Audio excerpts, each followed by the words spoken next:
for another game of Final Fantasy VI. And I'm very excited about this session because we are about to meet my favorite character. Well, not immediately. We are going down the path that will lead us to meeting my favorite character. Not just in Final Fantasy VI. Locke worked hard to stymie the efforts of the Imperial troops in South Figaro, but now he desperately needs to escape. But in any game, in any media, we are going to meet my very, very favorite character. There, gotta make tracks to get to Narshe. So we are here in South Figaro. Obviously, things are good here. You can put on the air knife for power. Often I would just leave on Mingaush for evasion, but I think we're actually just gonna rock the Genji glove, rock it out, you know, do what we gotta do here. So this is a very fun segment in my opinion. Now this is Duncan's house, right? And there's a bed down here in which you can sleep.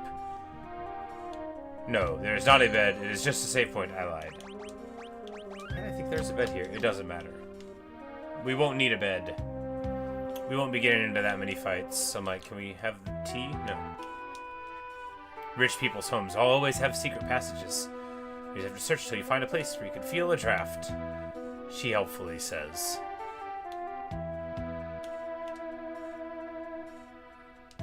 What are you doing here? Scram!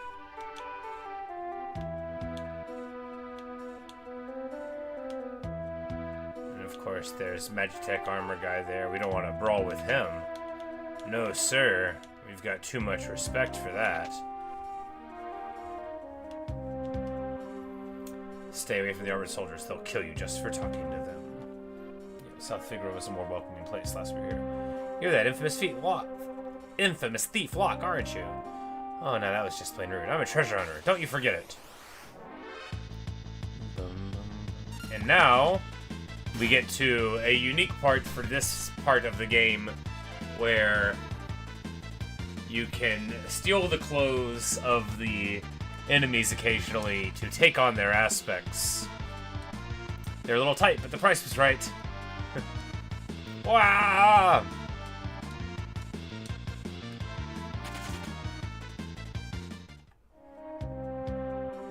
Wow, I just have to go and open my mouth. Indeed.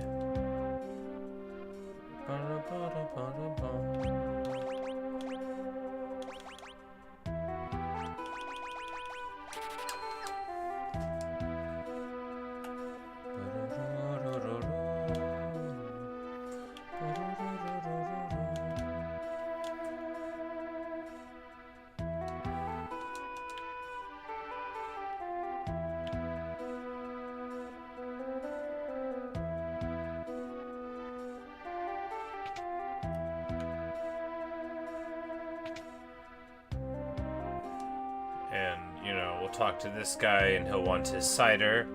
No cider? Then what are you doing here? Indeed. So what you have to do in this part is you have to go get the other guy, get the cider. Being you know that this guy, like, used to be a servant, right? You know, merchant, you can go ahead. So that's the important thing to do for this kid, because he won't speak to you unless you're a merchant, right? And that's your way through this house to get to this side of things. If I recall correctly, there's nothing new in these shops.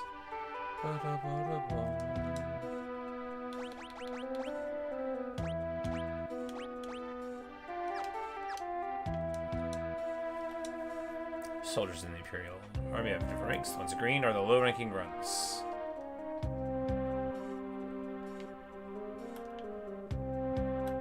Welcome.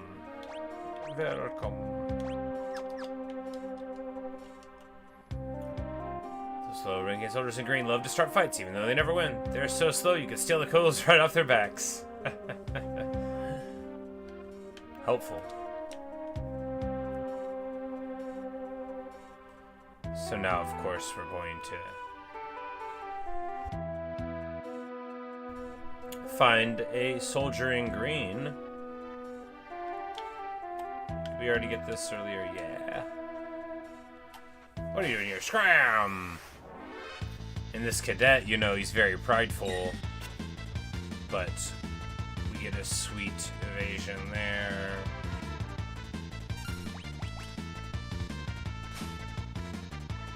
Couldn't steal.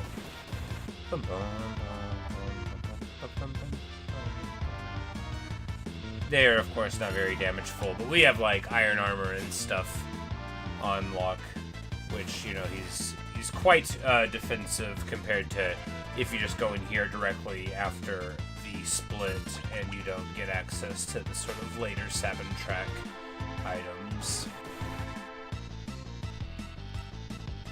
And we're gonna steal his armor eventually. Well, not his armor, you know. It's really just... Man.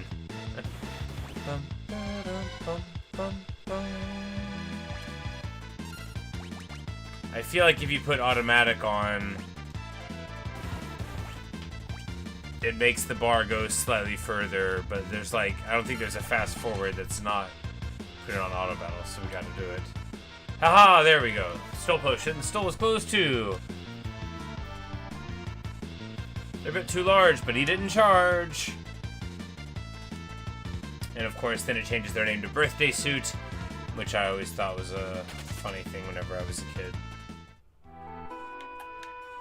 And now we are here in the Imperial uniform. Of course, anybody could tell us what to do, but doesn't mean they will. He says, go back to your post. Yeah, sure, but what if? Here we talk to the guy in the Magitech armor and then he'll leave, right? No.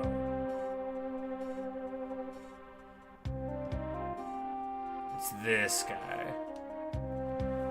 Attachment should be making its way towards Narshe. Speak. We'll link it up with it soon. No, it's not. This guy. I'm like, man, it's been a while since I played. I'm like, one of these dudes is gonna move. But now that he is out of the way, of course, we can move on to the next phase of the plan.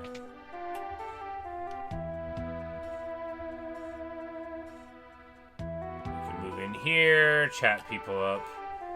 It seems our famous Lady General turned traitor. I heard they have her locked up somewhere in the town.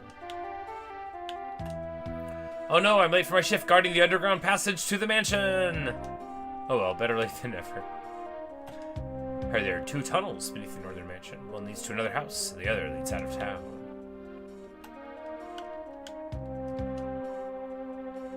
And he just ignores us, that's okay.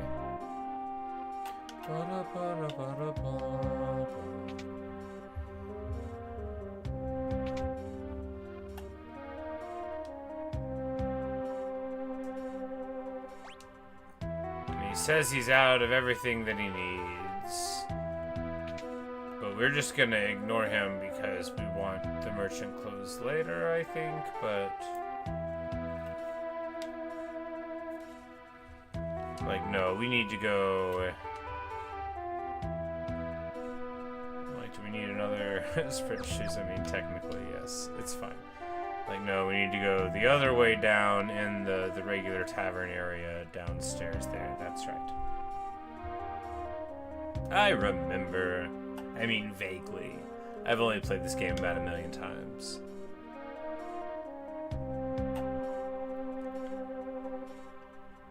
Cider. And he's like, you came to steal my cider, didn't you? Which is, I mean, the most logical thing to think.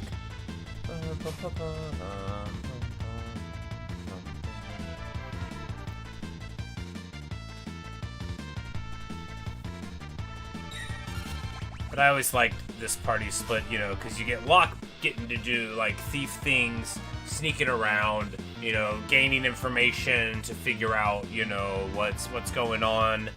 And it's just a very satisfying little sub-quest, little side thing. And you never do it again, you know, you never have Locke infiltrates a place and needs to, you know, talk to the townspeople to figure out what's going on and where the clothes of the place, you know. Although it's awesome, you know. I don't think you can sleep in this bed, no.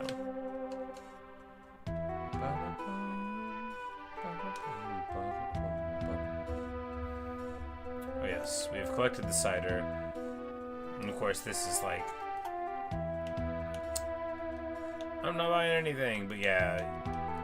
You've got to... If you need the information right, because if you're dressed as a merchant, they only speak to you as a merchant, so the guards won't give you all that information that you need.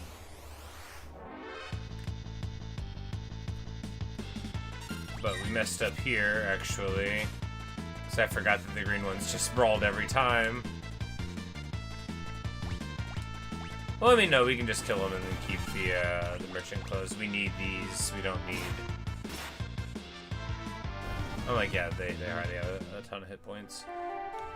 But, because we don't need more information, I actually don't think there's too many more guys to talk to anyway.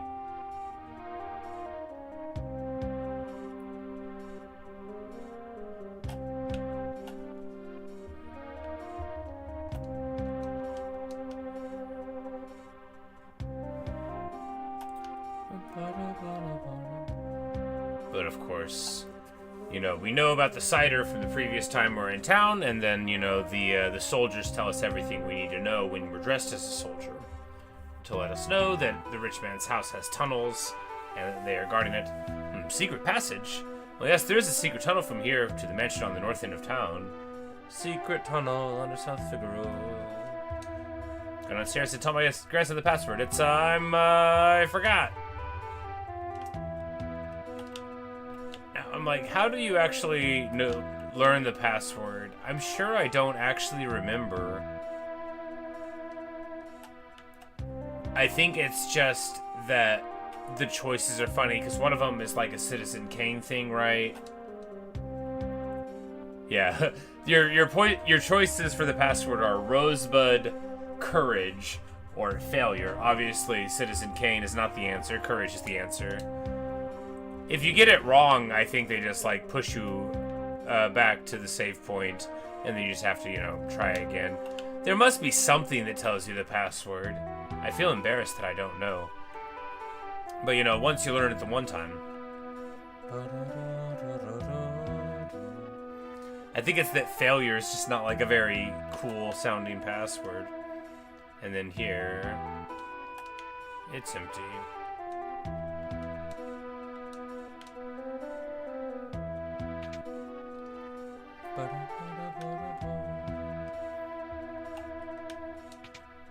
But it's time to get into the rich man's house now. Imperial troops have turned this house into their headquarters. She doesn't have an opinion about it. Thanks to our inside informant, this town fell with almost no resistance. Yep. The music falls out to lend weight to the situation. We'll talk to the kids first.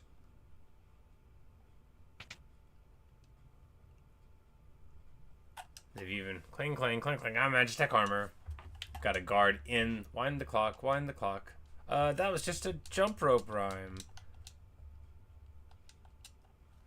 Yeah, these kids are driving me nuts. Can't they keep quiet for 2 minutes? But yeah, so we see that, you know, there's an armed guard over this guy's children, even. You know, it's hardly like he's a happy partner in this relationship, but that is what you get when you make your deals with the devil, right? Oh, what have I done? I betrayed my town to the Empire. All I could think of was the money.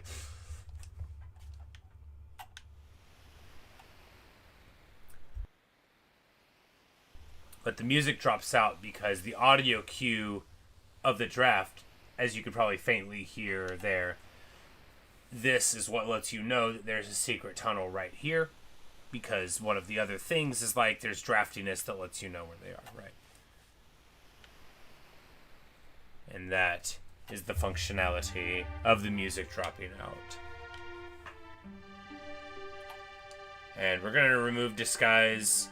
It's funny if you show up in the... because you got to do some backtracking if you want to, but if you show up in a military disguise...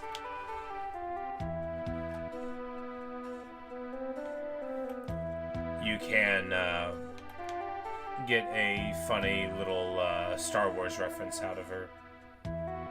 But here we go. It's time to meet my girl. I know I've seen her before. Wait a second, she's one of the Empire's generals!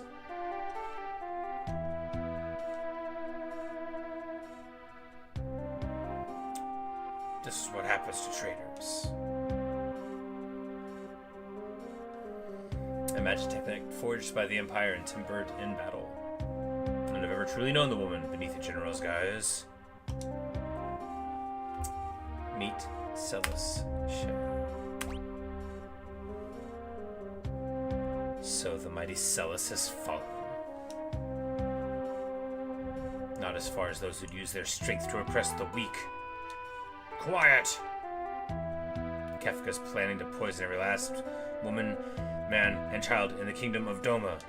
Shut up! Run that math of yours while you still can. Your execution's tomorrow. Keep a close eye on her. Yes, sir. I can stand guard for days without sleep.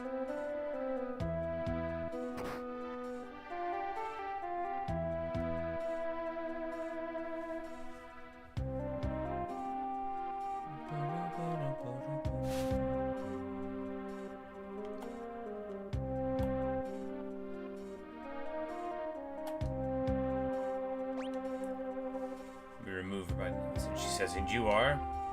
Name's Locke. I'm with the returners. You're a returner? Or at least I was. General Celis. Now I'm nothing but a traitor. Well, let's get going. You take me with you? No, I can barely walk. I'd never make it out of here. I appreciate it, but even if you got me out, you wouldn't be able to protect me. I'm better off waiting here for the executioner. At least that way I'll keep my pride.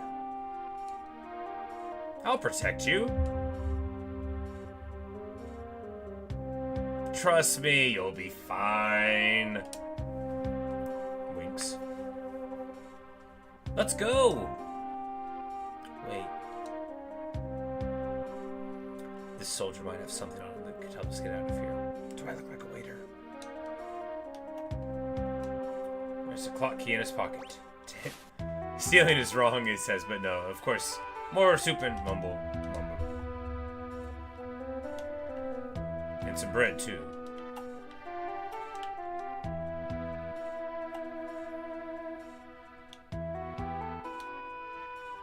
Now, we already went here earlier and got the hyper-assist stuff. Now, Celis needs equipment. She's got, like, only a hairband on. We can get her this magic hat. Oh, we don't actually. There we go.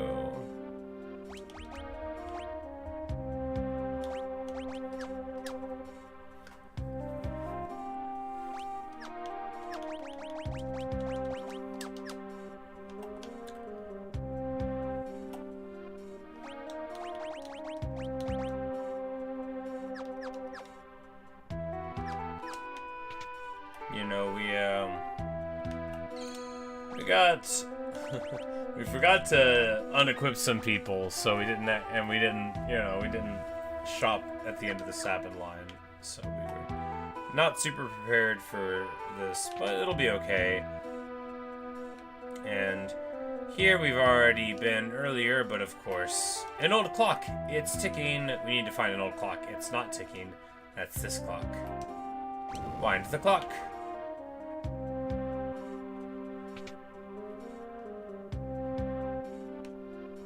And then we have this place that has, like, all sorts of... Oh, actually, now that they all light up as soon as you're in them, it's not going to be so tricky, right? So Celis. Celis has magic attacks and a thing called Runic. Now, Runic, very interestingly,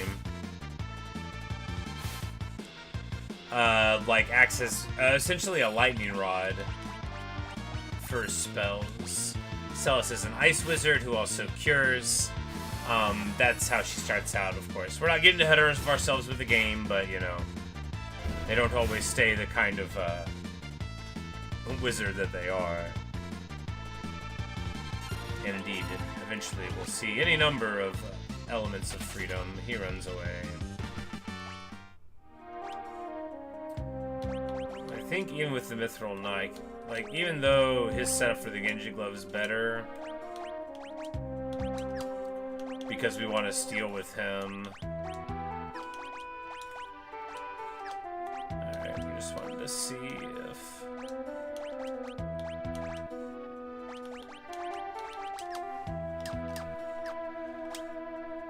Because if we're going to be wanting to steal all the time, and we are,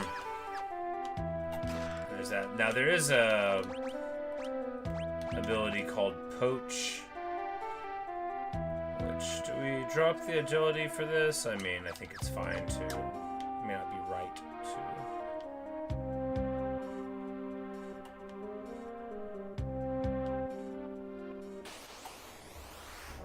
But there's a bunch of cool secret items here. Like, there's a ribbon around here, if memory serves, which is crazy, right?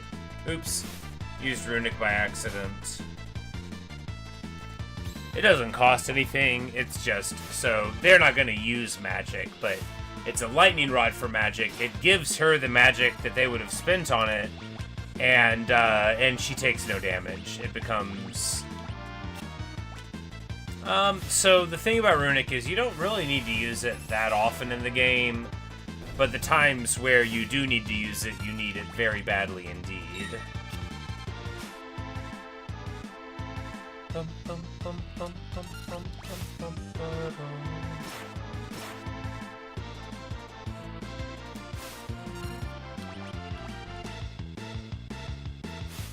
But we're cutting it really close with our HP here.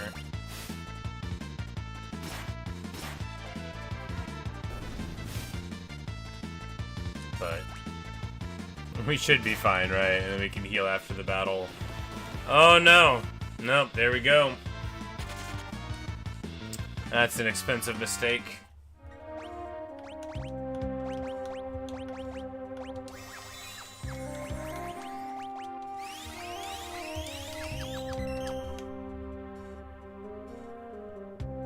Yeah, that's what you get for being greedy, right? Great sword! Better than a merely good sword.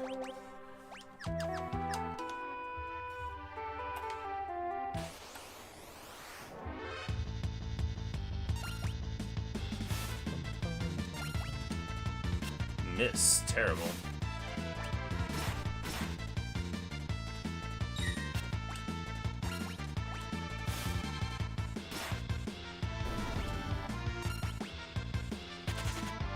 That air knife hits super hard.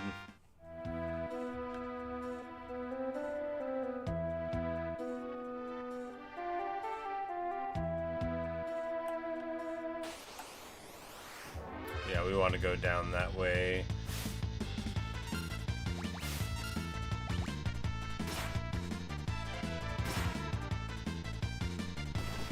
Yeah, these guys are no joke.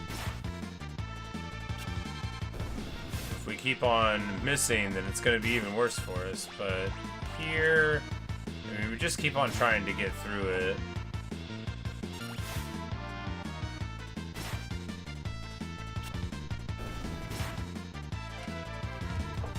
Because if you spend your turn healing in battle, you know, it's just, it doesn't feel good to ever do that, right? Not if, like, you could get the kill.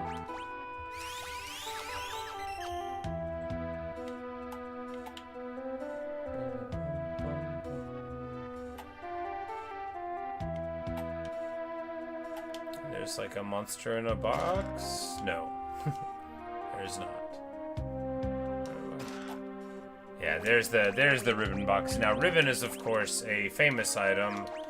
It's a relic in this game, obviously. Prevents all status ailments. Yeah. It's very easy to miss it there.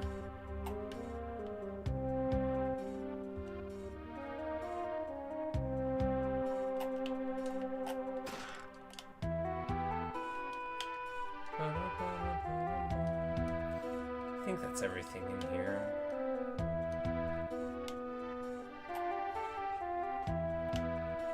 But anyway, there's only a few ribbons in the game that you like find in boxes or whatnot. And getting the early one is, you know, ideal. There's not a ton of problematic status effects in the game, but there are, I mean, some. I mean, every time you get hit by an imp and you're not, you know, meaning for it to happen, you'll notice, and Confuse is awful. You know, Berserk on Celis can situationally be very bad because you need her to do Runic or to heal or whatnot, so just getting a ribbon on your reliable healer, favorite girl, you know, she's the best. She's just the best. I love her so much. We're going to talk more about her, of course, as we play through the game. The earring gives you magic attack up. We're going to swap the Genji Glove to Locke eventually before the boss fight of this segment, but that's a little way away. But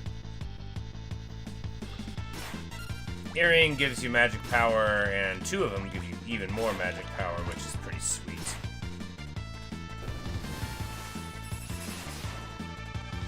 Like, I didn't think it would be enough. Yeah. But earring as a relic is outclassed by a lot of stuff. There's a few relics that are incredibly good, and a lot more that are just also relics.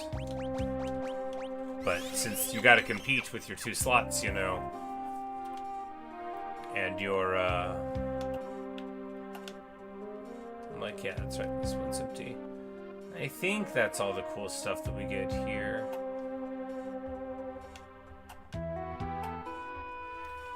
It still says, why are you helping me? You remind me a lot of someone. What's it matter anyway? I'm helping you because I want to.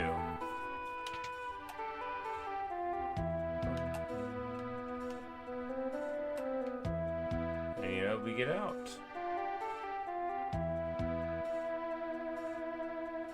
Walking out of South Figaro this way is the cooler way than just going right. But yeah, there we go. Now we can go to the Duncan cabin to heal.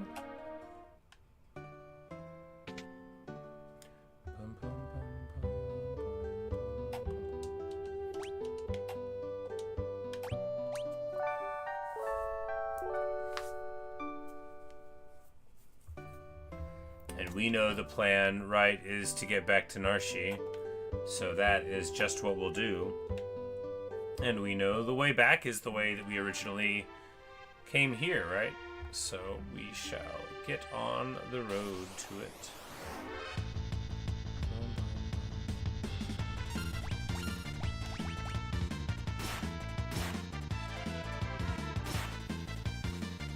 There's an item you get, like in every Final Fantasy, that changes the steal command to be the poach command. Well, in almost every Final Fantasy. So you attack them and steal, which of course makes stealing better. Boom, boom. But we hear the ominous rumbling in the background, and we're like, oh, that's new. Refuse and the gold bear. These are, of course, leveled up enemies, different enemies than the first go round.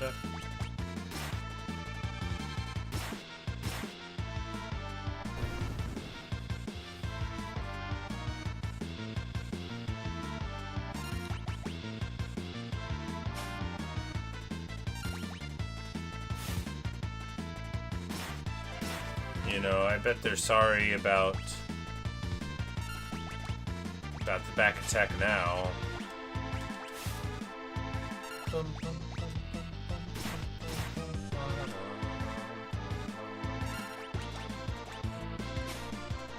Stole a potion, that makes it all worth it.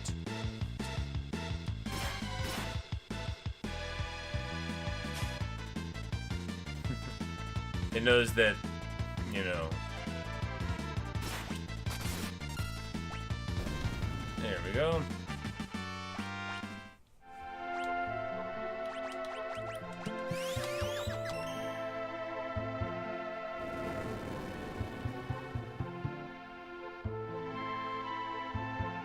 This is not the right way.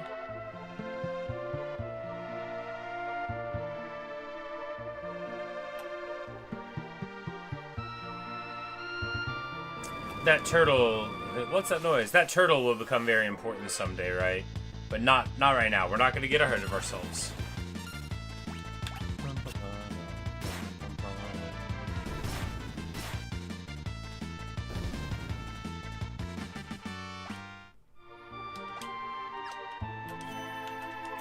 So a couple of notes on this battle. It's totally losable, right?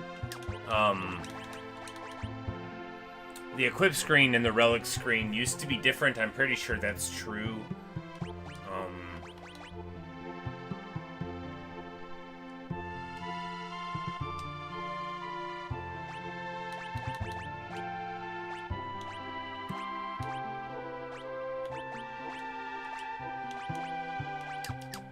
And going to the main gauche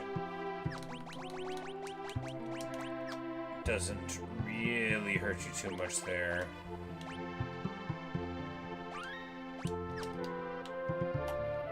Like, I saw there was a quick save, we might as well use it. I'm like, oh yeah, we forgot to be, we're Celis now. This is get used to seeing her, right? That's, the new pixel. It's so weird seeing her different.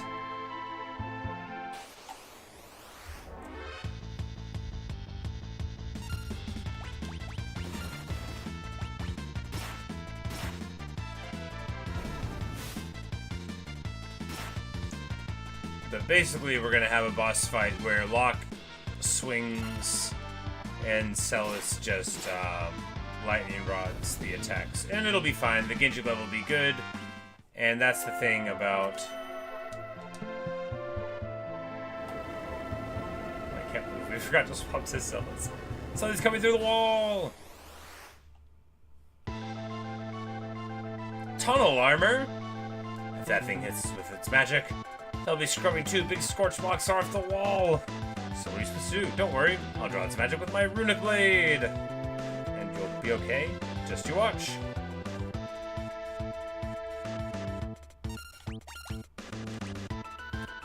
So here you basically you're runicking the whole time with Celis, even if there's like a time you think maybe I'll try to swing one in. Don't do it. You gotta runic the whole time. Take it from an old hand. No, for all I know, it's not true. Because poison not only, like, poisons you, but it does, like, a big chunk of damage, too. Like, this guy will pop you. I forget what's in his table. Bioblaster. I mean, you know, sure.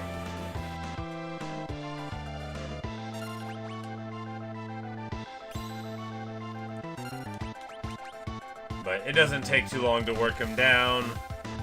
And if you need a heal because you're not getting enough tempo on Locke, then you just use items to heal. It's never worth it to try to use Celis to hit him. Just I mean, maybe you can do it. Maybe there are cycles where people that know this game better than me can be like, no, you know, he alternates between using magic, whatever. But I just use runic every time. That's my way to do the fight. Look, I never sped run this game. Speedrunned this game.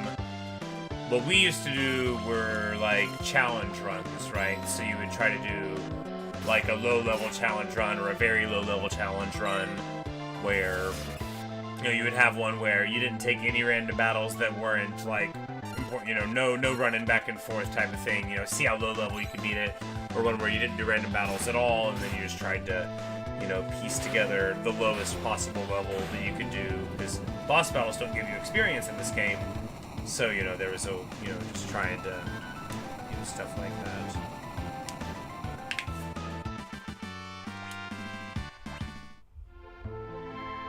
Looks like we're finally in the clear. Choose a scenario, Kupo. But so that's Locke and Celis. Celis is, like I said, my favorite.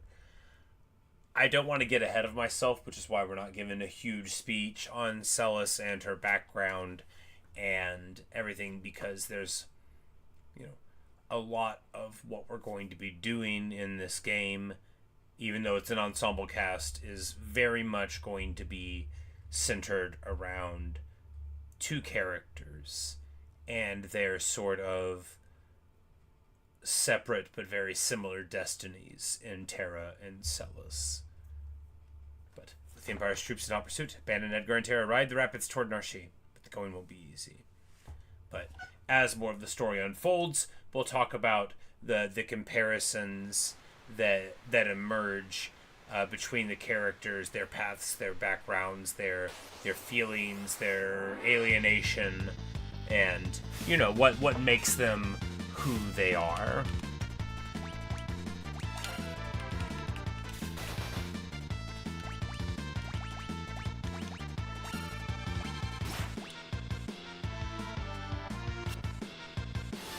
But we're back with the crew on the raft, It's been a little while.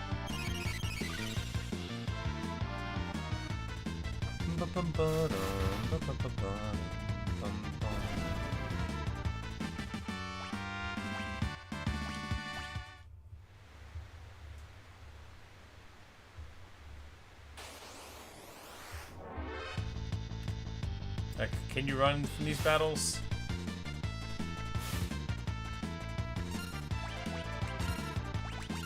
We don't need to.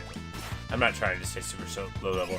Another reason to stay low level in this game is at a certain point you get access to a new mechanic.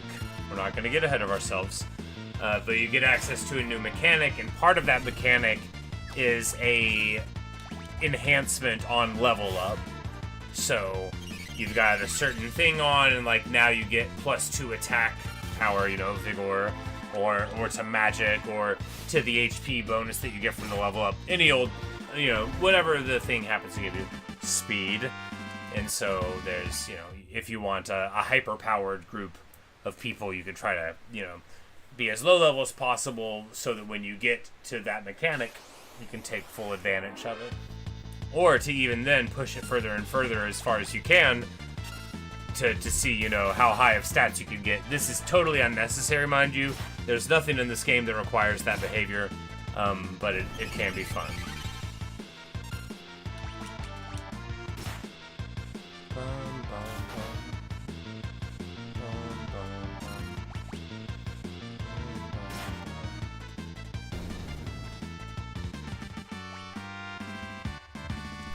Hey, Ellie, good evening.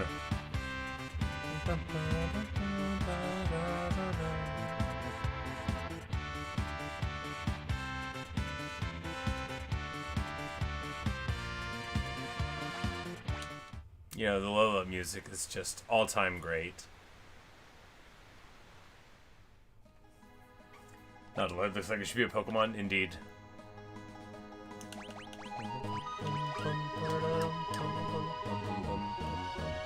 And then we pop out here, right by Narshe. Trip's over, we got there. I'm just playing. There's a little bit more to do.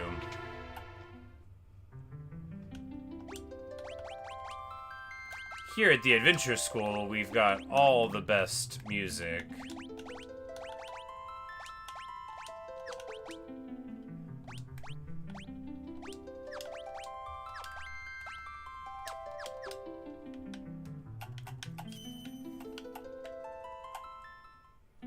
Those are just, that's like the tutorial zone. We didn't even talk to those guys when we were playing, but of course, we're like, we got to Narshe, we'll walk forward into it. And they go, you're that Imperial officer from before. And Terra's like, what are you gonna do? Please, I can explain. Get out of here now or you'll regret it. And then punches Bannon. Let's not get hasty here. I'm King Edgar of Figaro. Liar!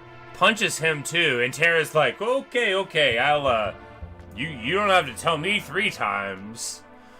My goodness. And that, my friends, is why I can't stand men. It's like they don't even have ears, Edgar.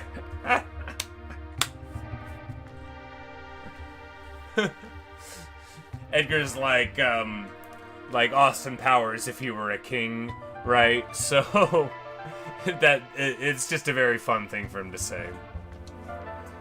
Terra says, I'm sorry, it's all my fault.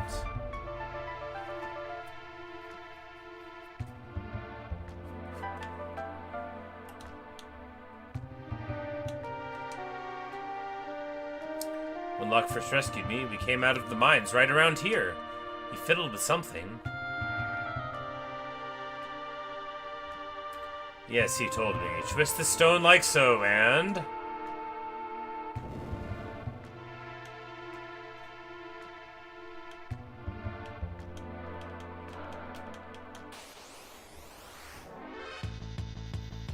And these are like the very base level enemies still, so we're just gonna push through, right, with a little automatic.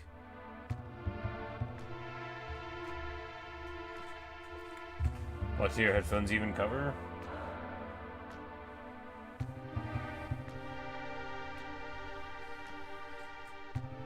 The arch of my head, you know, in my my ears. You know,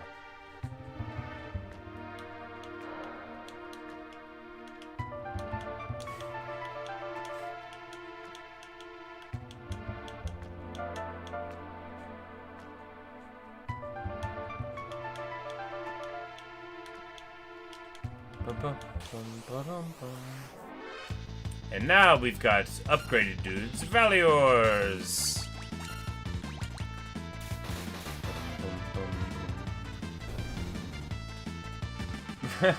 Ah, very clever. You know, that was so far in the past for me. I didn't pick up on it. You know, the sprint shoes seem sprintier. Let's just walk normal speed, I guess, although it feels weird to say it.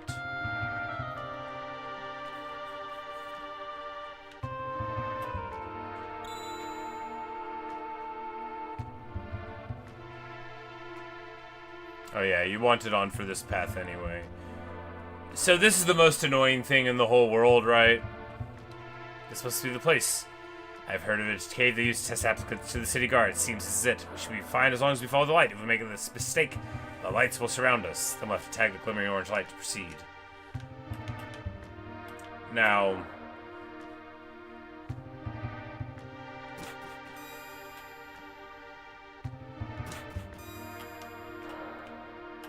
that's different.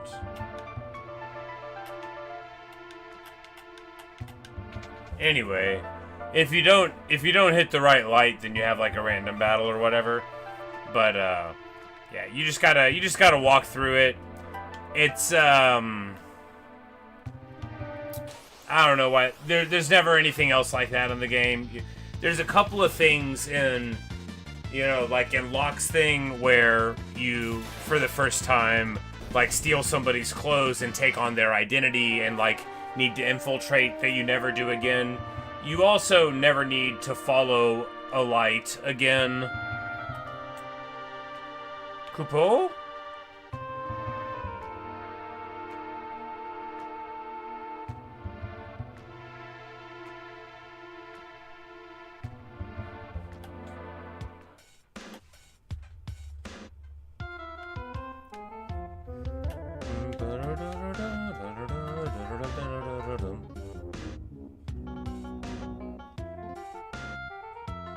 Just all-time great soundtrack, right? Kupo, Kupo, Kupo, Kupo. And then we've got, you know, Kupo. Bo! This is where the Moogles live, obviously. Kupo. In Final Fantasy Tactics, you hear, like, rumors of Moogles, but you never find them. Here's the Rune Blade. So the Rune Blade is a very...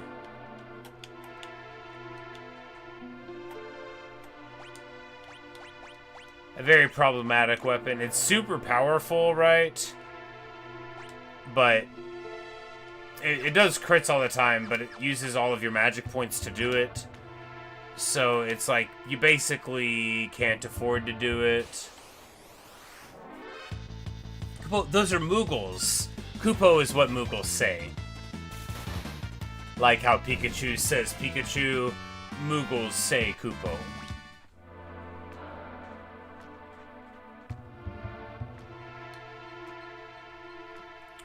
Moogles, M-O-O-G-L-E. They're adorable little dudes. And they show up in various Final Fantasy games. Not all of them. They're not as ubiquitous as, like, the Chocobo, right? They can appear as a summon in Final Fantasy Tactics. They are like the first summon you get, and they're like an AoE cure. And there's like a bit of dialogue where it's like, you know, the Moogles used to live here. They're thought to be extinct. So I was always thinking maybe we can meet a Moogle in the game. You know, that was one of mine and my friend that we would play together. That was one of our dreams. Just like getting a certain character in this game that you can't get was one of our dreams.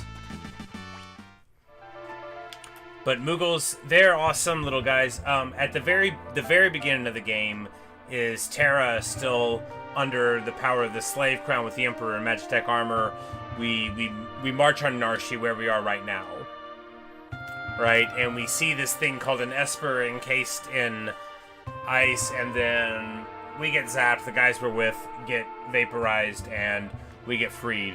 We walk through this same area that we just came back through and fall down. Locke comes to rescue us, and a bunch of Moogles come to our aid as well.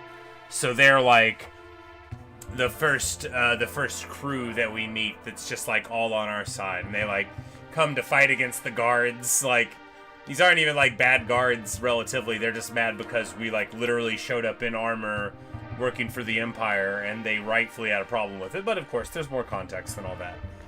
But if we play our cards right, we'll eventually meet one Moogle more special than all the rest. His name is Mog, and he's a dancer. And now it is time to say to the old man, we're back! Arvis, Ban, and King Edgar. Oh, and Terra, too! He remembered our name. Arvis, how do things stand here in Narshe? Same as always, the town's neutral. I've tried to convince them to side with the returners, but it's no use. Of course, maybe with you and the King of Figaro here.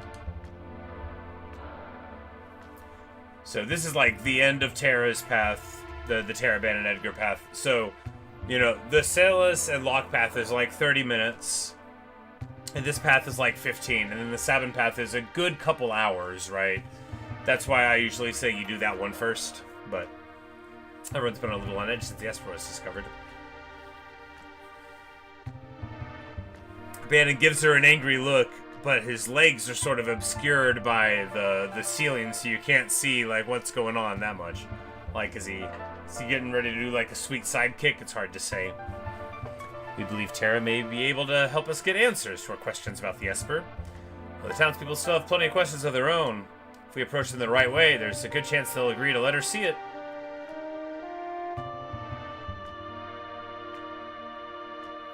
That Esper's either gonna save us, or dig us an early grave. Well said, Edgar. Tri-talk won't do us wrong. The three groups have arrived in Narshe, and now a decisive battle is about to unfold. I understand what you're saying, but you're asking us to spill our blood for you. Well, Elder, that's not what we asked. But it will be the result. Ha! You're absolutely right. Bannon? We're asking you to spill your blood. Emperor Gestal is racing to acquire ever greater Magitech power. That's the reason he wants the Esper that was discovered here. If we allow the Empire to continue expanding its Magitech arsenal, history's greatest mistake will be repeated.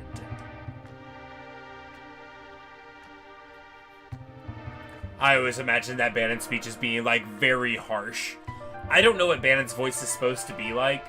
If he's supposed to be, like, kindly old man leader or, like, harsh old man leader. But I always imagine his speech here being very harsh. Not just, like, resigned and matter-of-fact about it. Just being, like, in the Elder's face. Like, yes. Like, I very much need you to see that this is, like, the time to be angry serious about it.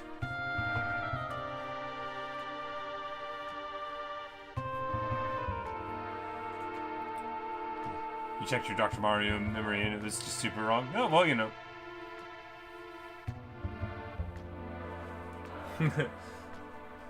War of the Magi. The legendary conflict that laid waste to the world.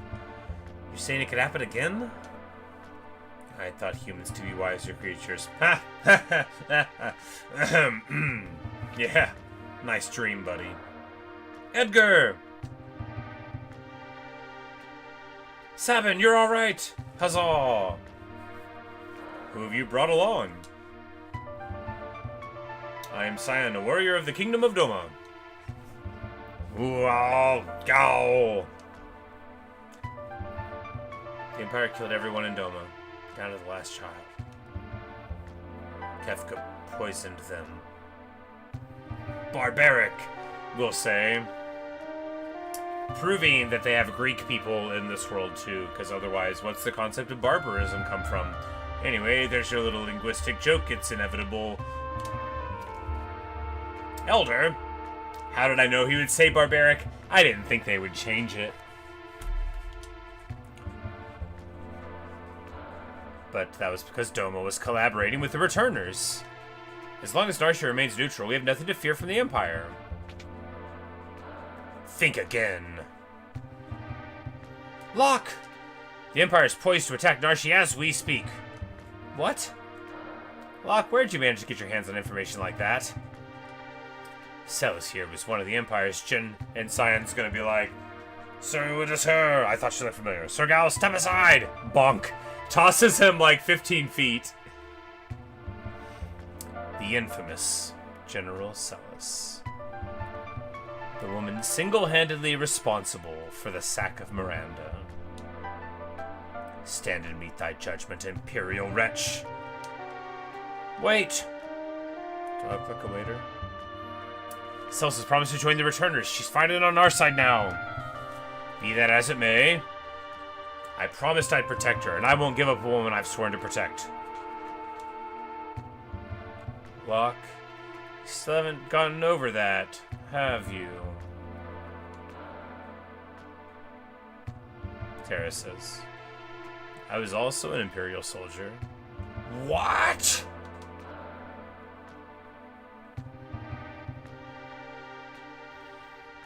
The Empire is evil. That doesn't mean that all of its citizens are.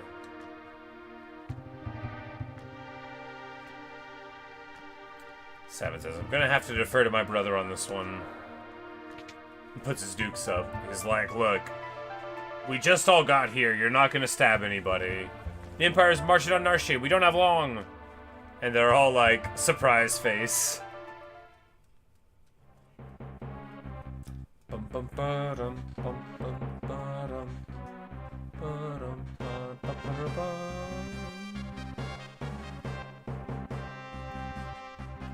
It's such a good song.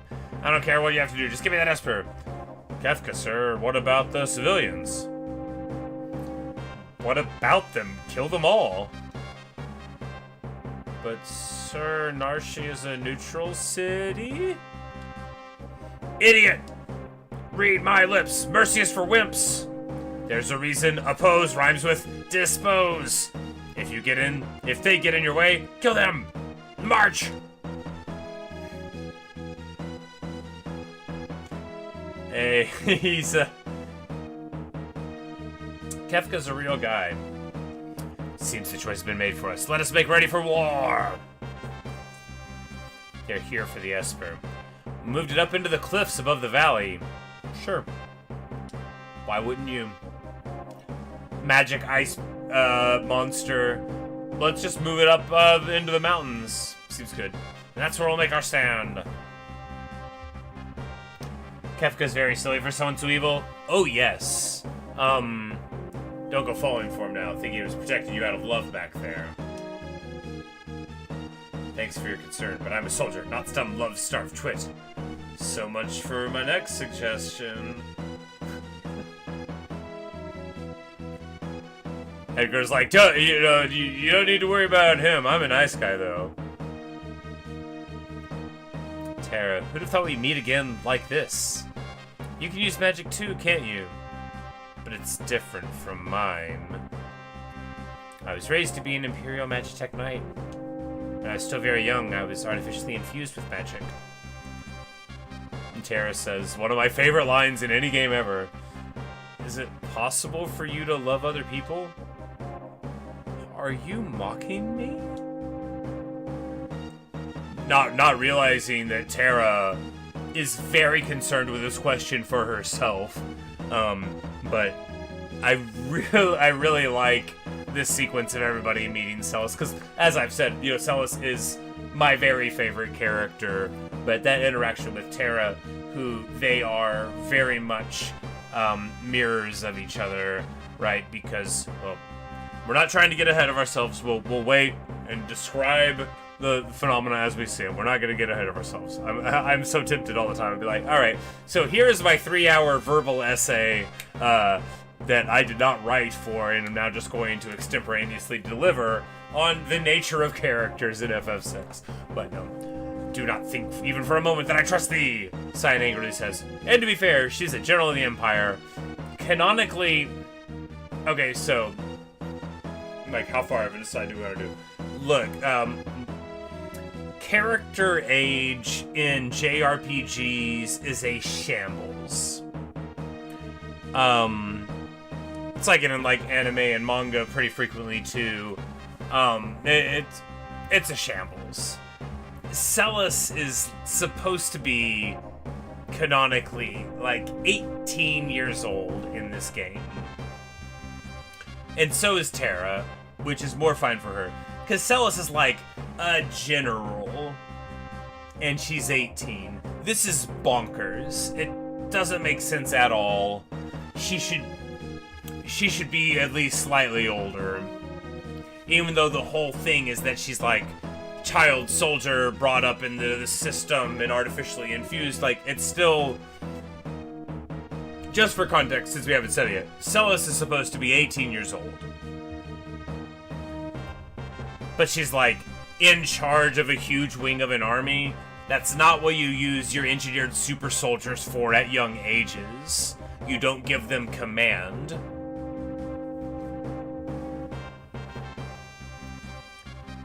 That was like his character 7 years experience. Exactly. This guy is 35, but he acts like he's 80, because it's either people that are way too young for how they're supposed to be, or people that are of an appropriate age that are treated like they're twice as old. Fine, use your own eyes and see for yourself which side I'm on. Which is like, it's fun little sassy line for Celes. But, there's that. And now we can get into the bucket. So what you do here is have the opportunity to cycle out so that you can, make sure that your equipment's good on everybody, which I don't even remember if... I think it should be, right? Because, yeah,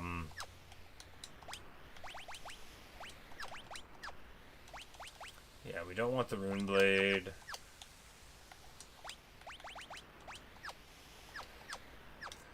Alright, so keeping the Genji glove on Locke is fine because he gets the best use out of it at this point in the game, right? Sabin's always blitzing, you're always using tools, you got magic and rage and sword tech, so the Genji glove on Locke, even though Locke isn't naturally like the punchiest fighter, it's just the most logical thing. People grow too fast, just so sad, indeed. And well, we'll see from, we're not going to get ahead of ourselves, but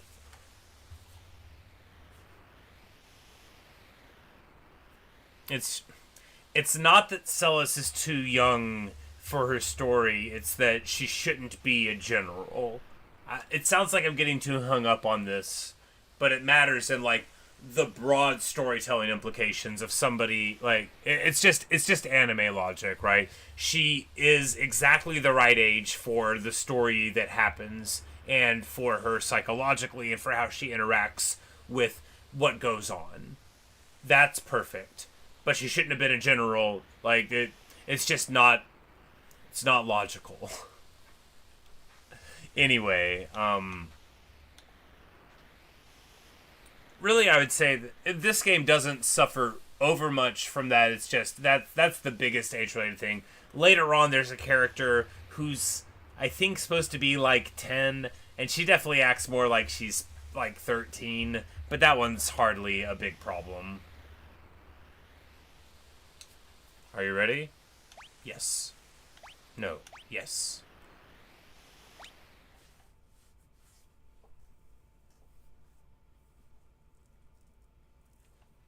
Protect the Esper from Kefka. Would you like an explanation? No. Yes. I'm like, well, I mean, no, yes. All right. So, for this, you just have to make 3 parties. So, you know, what I normally do is have, like, a couple parties of 2, and then you have, like, your strong party of 3.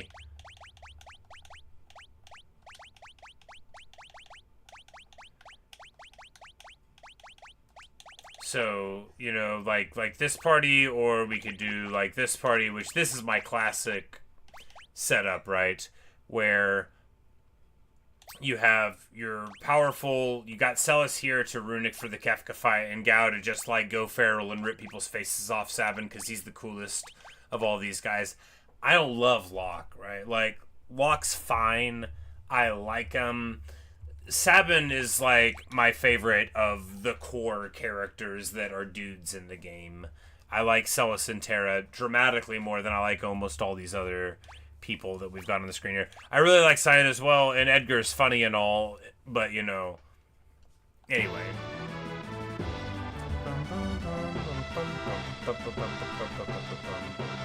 Oh, if it isn't General Celis the traitor. Like, I think Kefka is supposed to be, like, like mid-30s. So at least there's that. Even though he could be, like, you know, Kefka is the only character thoroughly unmoored by age.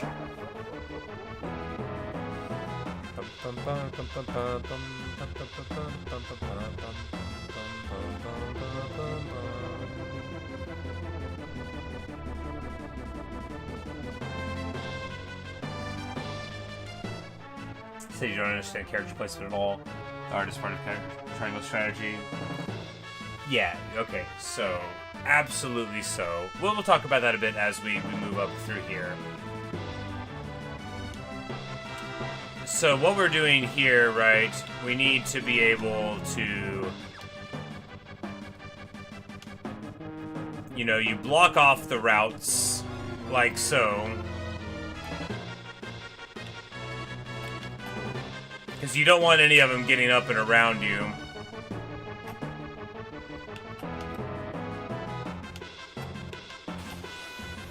And you can either fight all these people or try to make your way down to Kefka. She's still in the front row, that's alright. So this guy, you know, we've got Gao. Gao is so strong. Celis is not that strong, but we just need her for, like, a healer, essentially. But of course, when you drop the fireball down, like, Gao is amazing. And, he's just, because of the way that he works, he's a little annoying compared to some other characters. But he's just so freaking strong when you first get him. You know, you throw the hyper wrist on him, and it's a party. But, so in triangle strategy character placement, right, the first thing you gotta do is evaluate, like, your danger level from enemies.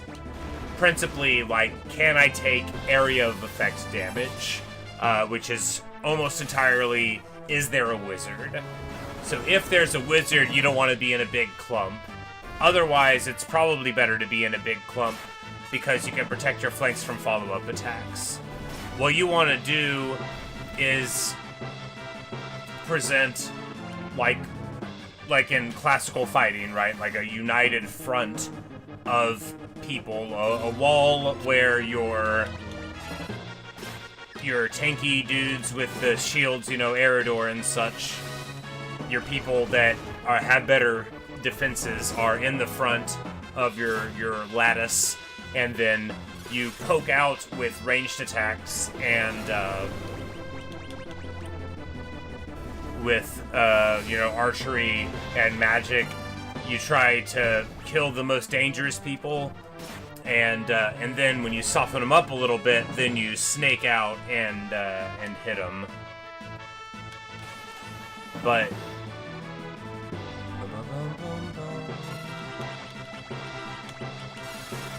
the if we keep rolling fireball at the start, it's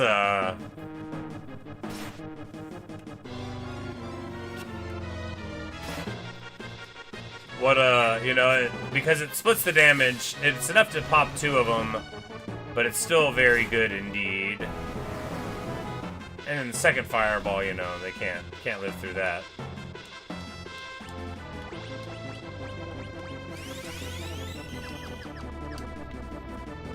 But we'll do a little bit of that.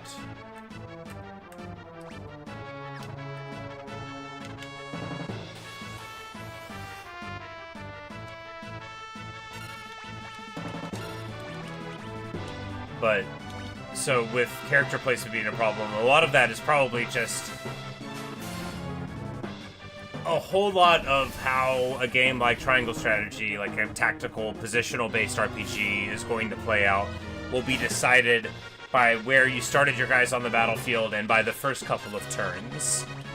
And, from watching me, you might hear me be like, what did we learn, what did we do wrong before I start my analysis? 'Cause that's really what you've got to do. You've got to look back as early as possible and say, what led to the problems? What's the first thing I can remember going wrong? And that's how you're going to fix your positional issues with your character placement. Because you'll be like, alright, well, we took a lot of damage super early because we moved forward, right, and we got hit by that wizard, or that wizard moved forward, so maybe you need to do something that can silence them. Did you get the silence ability out of Quarantine yet? Because positioning 2 is in how you can isolate the foe, and if you may not have Piccoletta yet, Decoy is super useful for that because you draw them apart.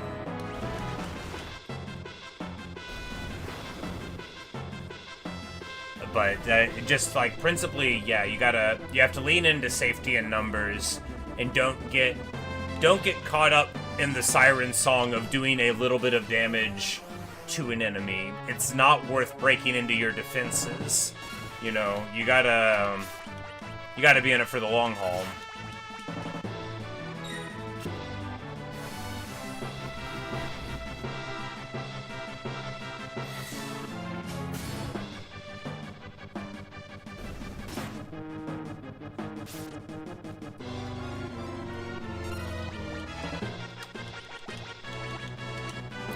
And Cyan with a very nice black belt counter there.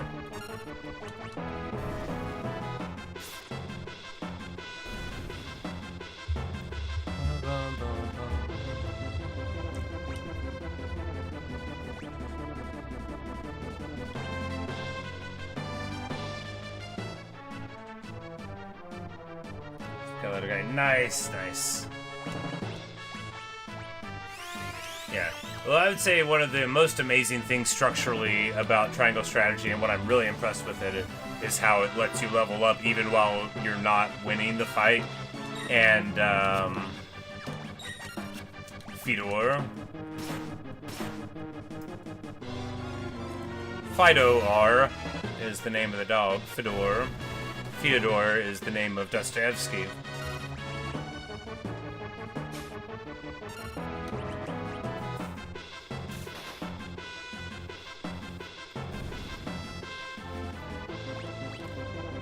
Because really using Edgar instead of Sabin in the boss fight party is probably better, because Autocross was just so stinking good. But I like Sabin better. He's my boy.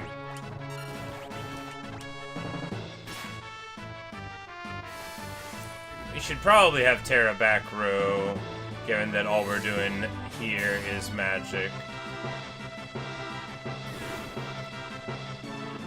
Wow! So how do we break the characters into your party? An excellent question. here, we're going to use the counterattack Bushido. That's not the Bushido. This used to be called Retort. But now it is called Sky. I think we're gonna... Yeah, they get popped. You know, it's alright. So that's why you want to push forward, right? But how do you decide to push to the parties? Now, I just happen to know how this works. Now, you only have 7 characters, so it's a 2-2-3 or a 4-2-1, right? You don't have too much of a choice in your split.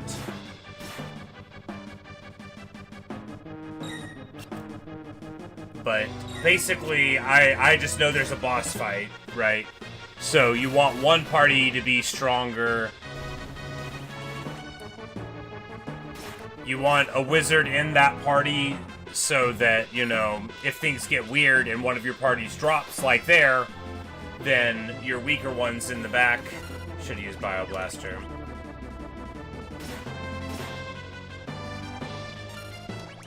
You want to split up Terra and Celis because they're the only wizards. You want to split up Terra and Celis because they're the only people who can heal using MP, which is the principal function of a wizard at this point. So, like, here, you know, this party where they're there, you know, and this is where sprint shoes are really good. You know, they get knocked out a little bit, but then they can get back to the front.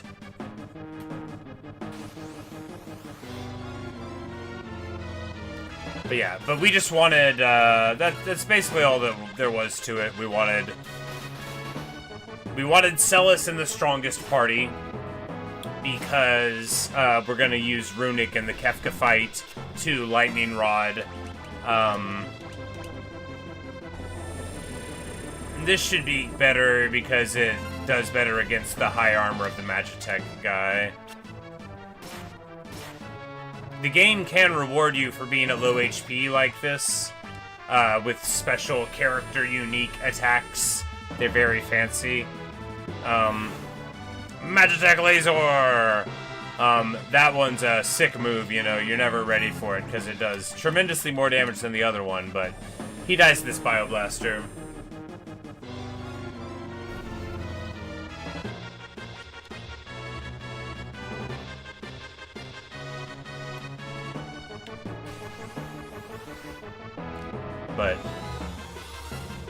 And so, because Celis is my favorite, and Gao is just very strong, if you pick up the rages that you want to pick up, and you know, we did, because...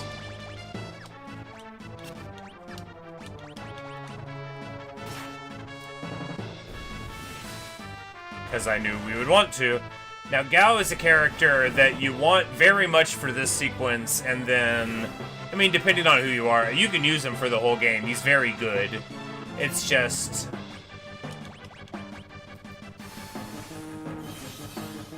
Oh, I forgot they... I forgot he did that. I saw him do it. Smart.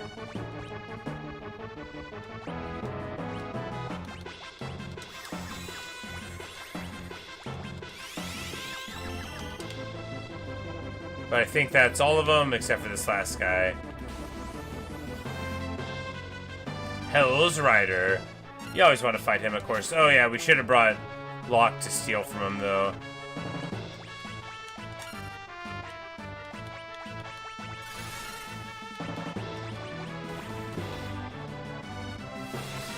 We'll hit him with the Cat Scratch and a suplex. Boom, baby! Drop him on his head.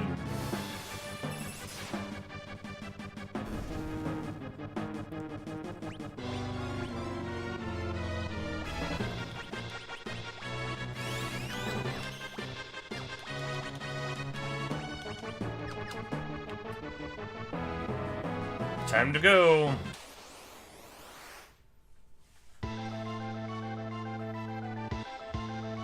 But because of how it works, even if you can't make your party so bad that it won't work at all, right? And we just do like 1 billion damage to him out of the Cat Scratch. 1,000. It's so freaking much. But that is why, if you were watching when I was like, we need to pick up Stray Cat, it's because I know, so Stray Cat, Cat Scratch does 3 times as much damage as a Pummel. And I think we already won, yeah.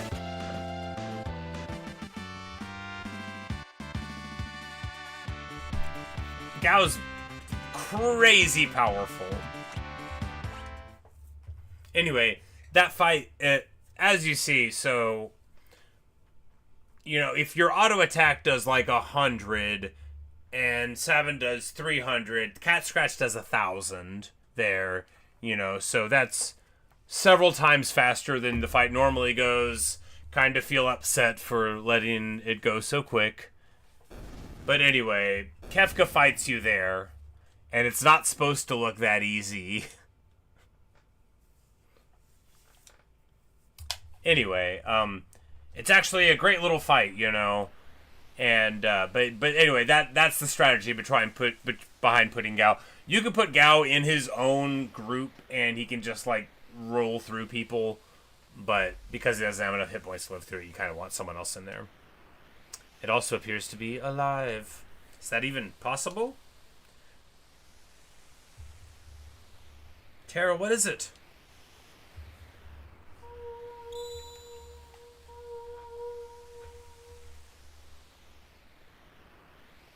Locke almost falls down. So saves his life. Terra says, "No!"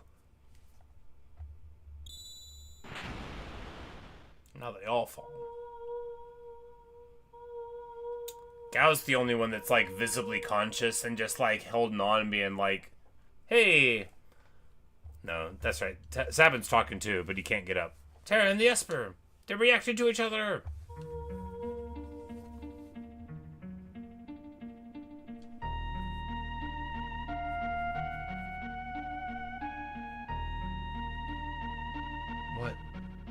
What is this I'm feeling?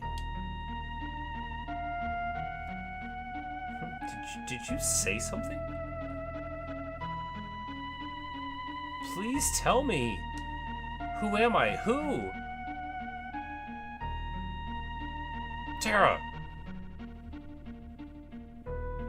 The Esper. It's responding to her. Terra? Get away from that thing.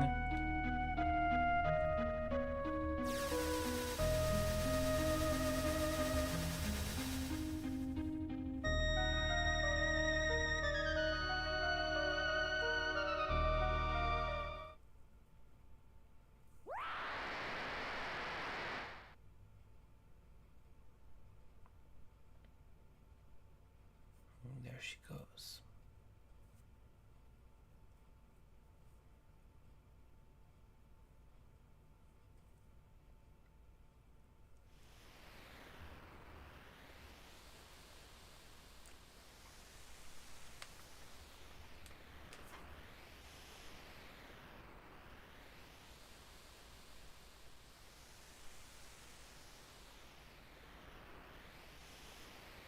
She takes a sweet little scenic trip over the ocean before making her way to a special place.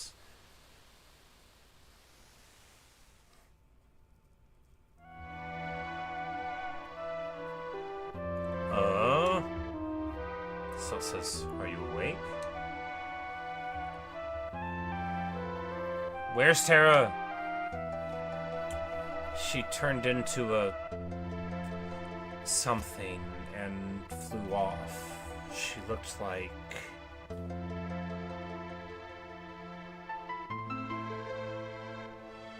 She looked like an Esper.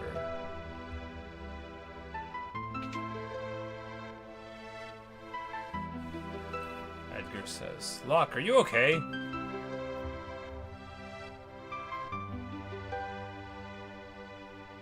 Something happened to Terra. There must be some connection between her and that Esper. We need to find her. Witness says she went streaking westward across the sky, beyond Figaro.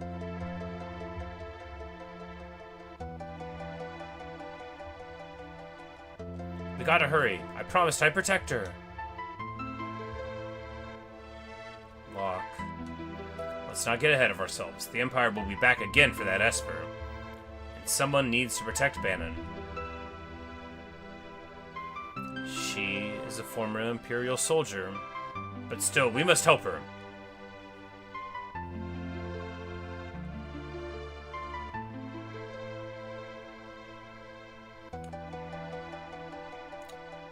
You say Espers used to be evil? No. No. Let's split up. Those who aren't searching for Terra will stay here to guard against further attacks. Figaro Castle can shuttle the others to the Western Province. It shouldn't be hard to track down clues in Kollingen or Jidur as to Terra's whereabouts.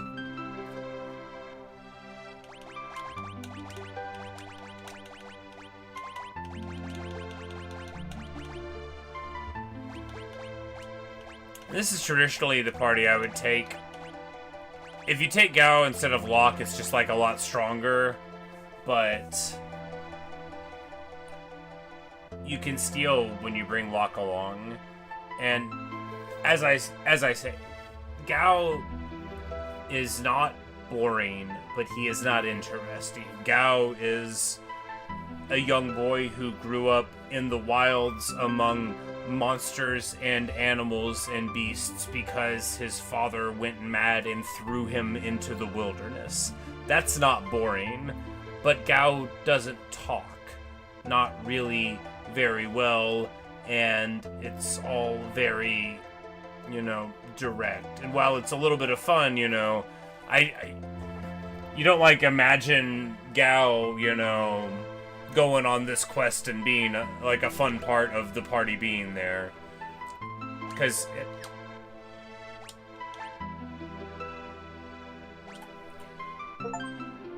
Final Fantasy VI, due to the restriction on cartridge size and stuff, early RPGs are much more like poetry than they are like prose. They're very spare. You only get, a few thousand lines, you're not getting triangle strategy levels of words in it. But, we're here now, and this is the party that you take. I mean, for a lot of reasons, right? But Gao instead of Locke, Gao is stronger than all three of these guys put together, which is all the more reason not to take him, right? It's all the more reason not to take him. You should play with the people you like in a video game. And like I keep saying, Gao's cool. He's just not awesome. And with Locke, can we get in here yet? Yes. Just the back corner is the only one that's locked. I wonder if there's a way to open it.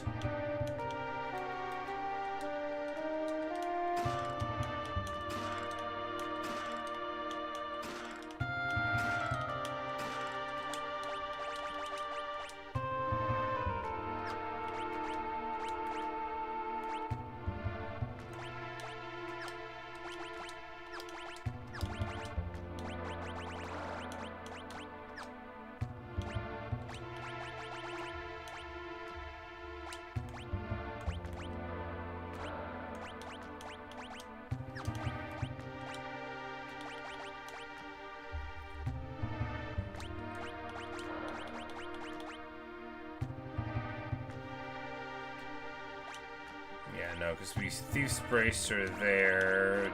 Can you double Hyper Wrist? Does that work? No, it doesn't work.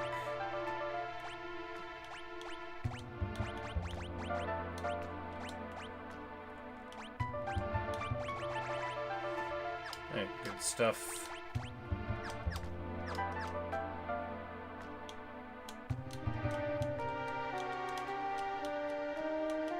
But, oh yes, of course, that's a later thing.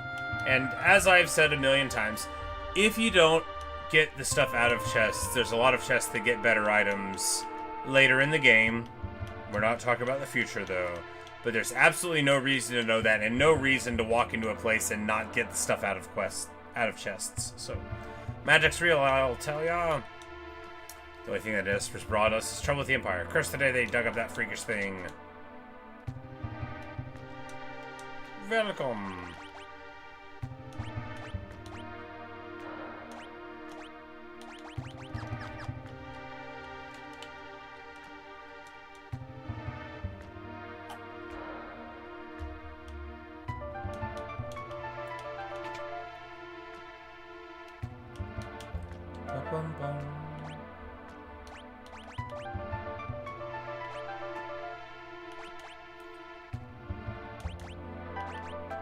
Yeah, here we go. So you get 2 of these, right? No, only one of them, because we want the, I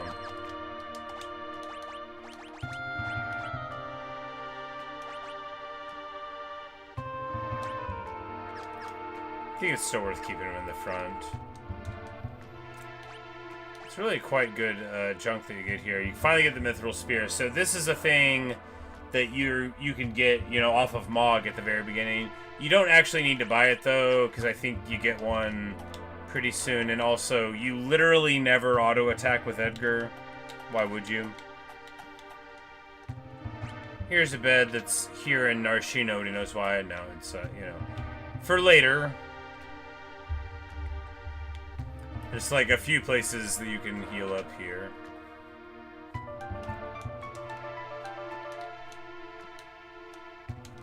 And once again, you know, we'll be back here later. Someday.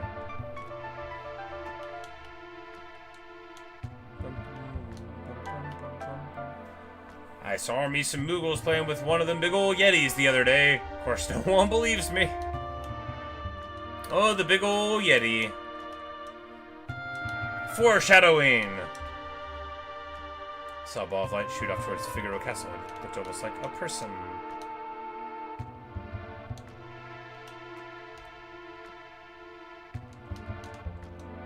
We obey the Elder's will. Sure you do.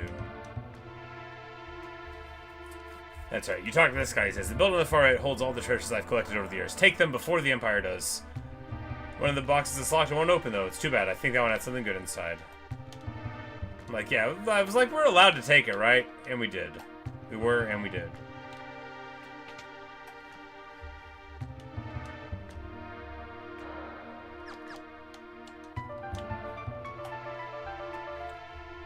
Now, I don't think you can pick up Mog yet. But maybe you can get him, like, right now.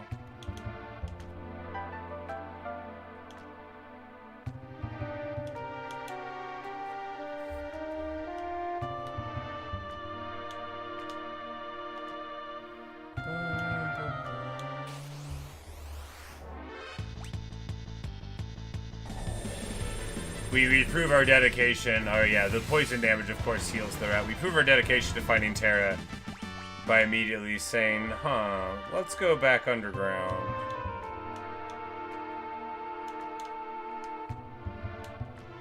So I feel like you have to wait.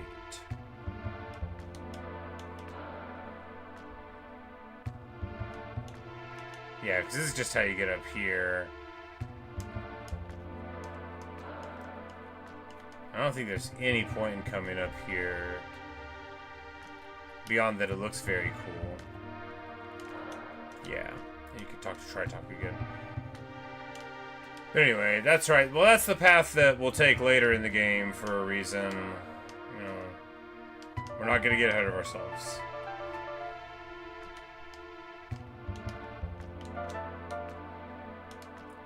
And you can look down there and see the Yeti. See him? See him? We cannot get him yet, but, you know, he's real.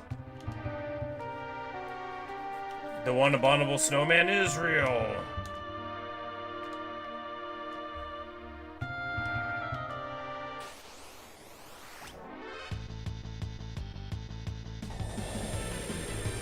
The auto doesn't know that Bioblaster heals them. It's okay. The auto also wants to do Runic.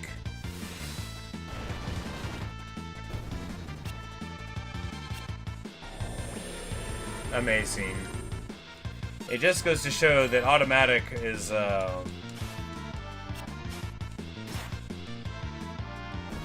certainly something.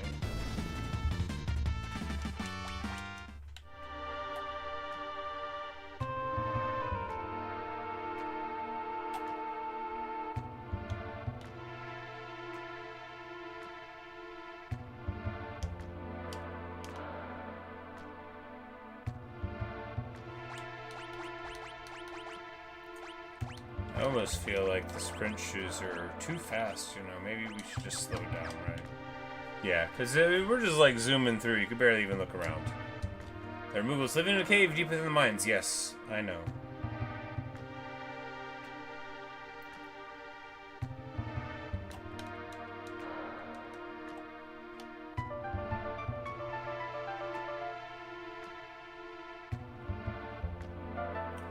But I'm pretty sure you gotta wait for later to pick up Mog.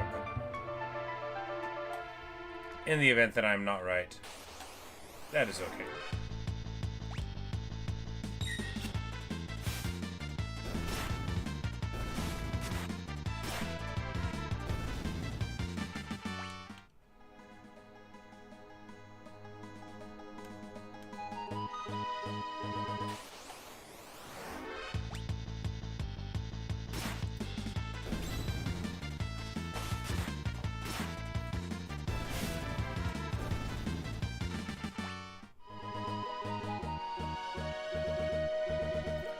We are told to make our way to Figaro.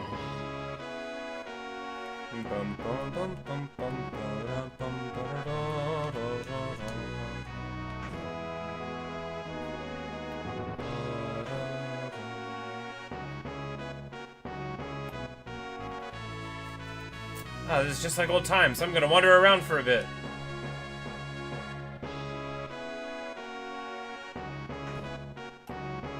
And of course, it's important that you bring Sabin for all of this. Can't take one of the king. You have a family, don't you? Just be quiet and take it.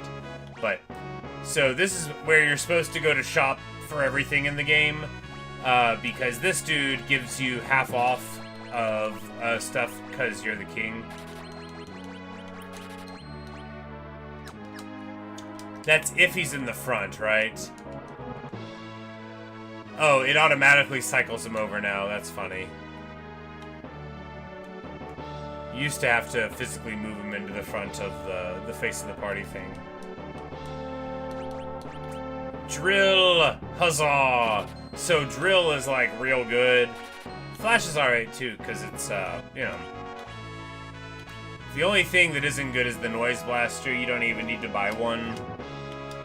Tools are amazing because they're super high-powered, and they don't require, you know, resource spending. Please take your time and relax.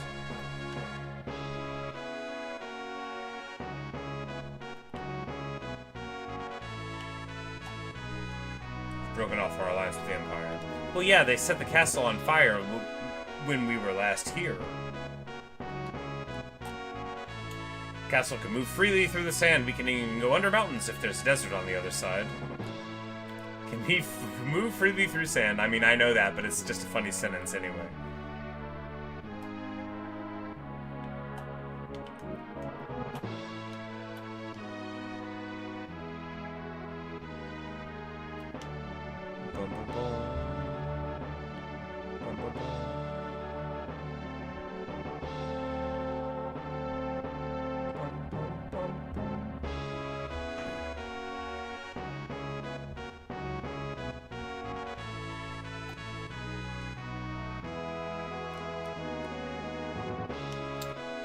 Says, you need to get over the mountains, talk to the man in charge of the engine room.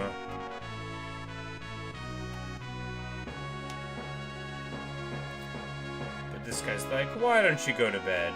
Because that is in fact what we must do.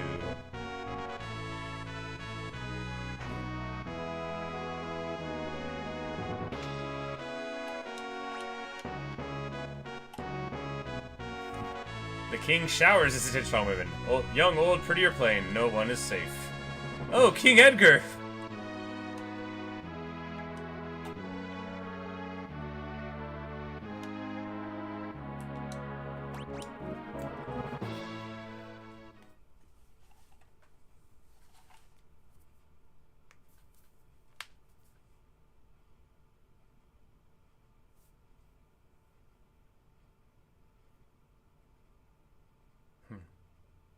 Castle hasn't changed much.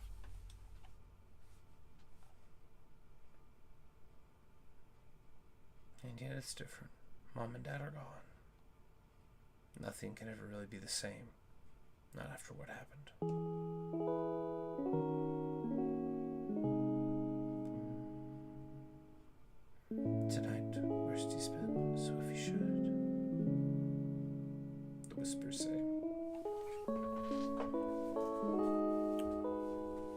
Sabin runs away, saying, "No, you're wrong. It's not true. Priestess, the king, he's..."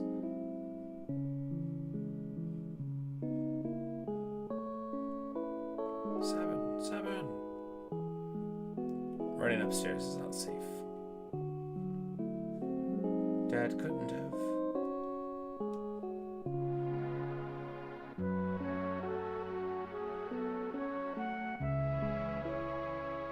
Edgar. So Dad didn't make it.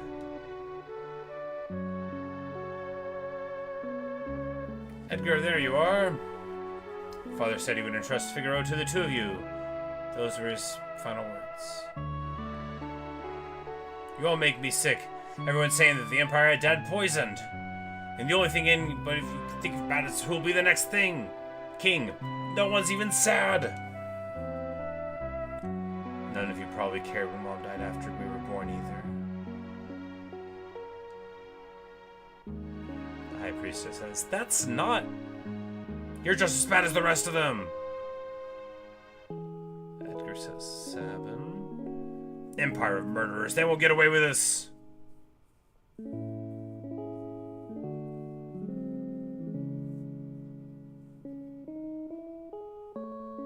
Priestess, leave us.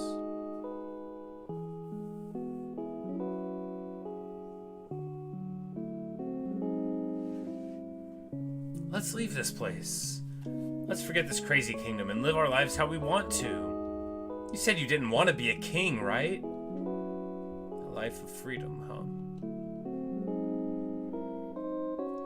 What do you think would happen if Figaro if both of us left? There'd be no one to take the throne. Dad was counting on us to take care of the kingdom. Sabin, let's settle this with the toss of a coin. Dad gave me this one. If it's heads, you win. Tails, I win. The winner chooses whichever path he wants. No regrets, no hard feelings, okay?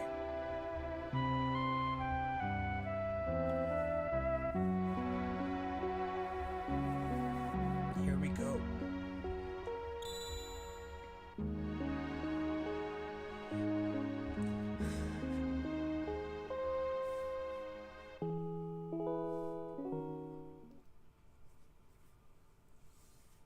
And you chose your freedom.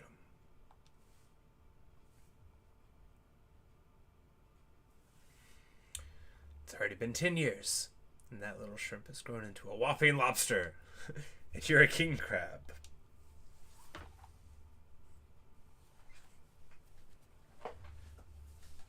Sabin, do you think Dad would be proud of me?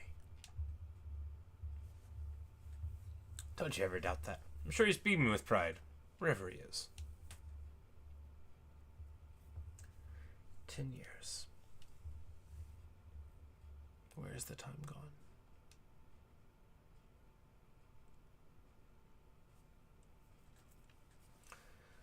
So let's just remember the coin toss. We're gonna come back to that. Here's to a couple of confused grown-ups. Drink. We're gonna come back to that in the story later on. It's not the last we're gonna see of that. Here's to Dad, to Mom, and to Figaro.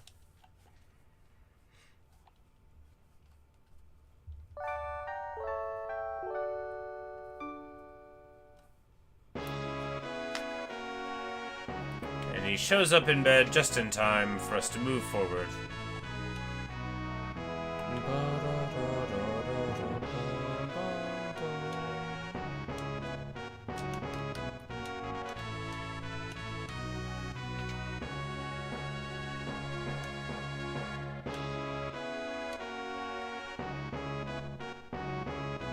So around the time, my word was I fierce with you. I think I learned an important life lesson that day.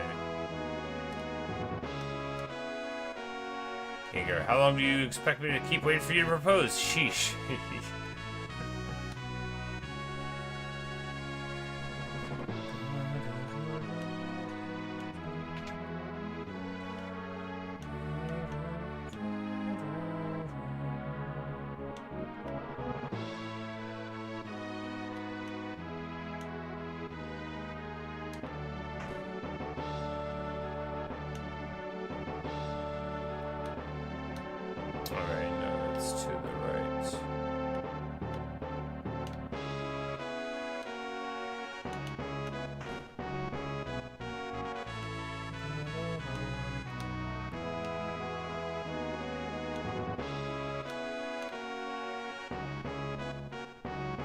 is it? No, it isn't. It's not over here.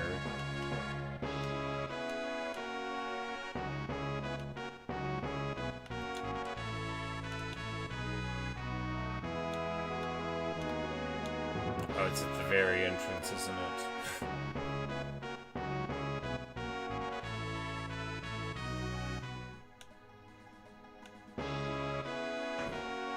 Yes.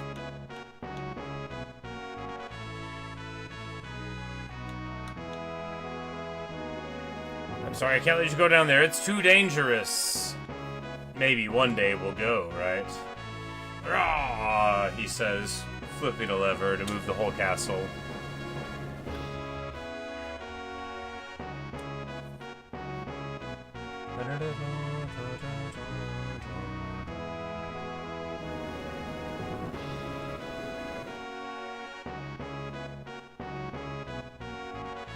Here we are, calling in. Have a safe trip. And here we remember that most of what you can buy is, like, better in the next town over anyway. But, you know, we still run up here.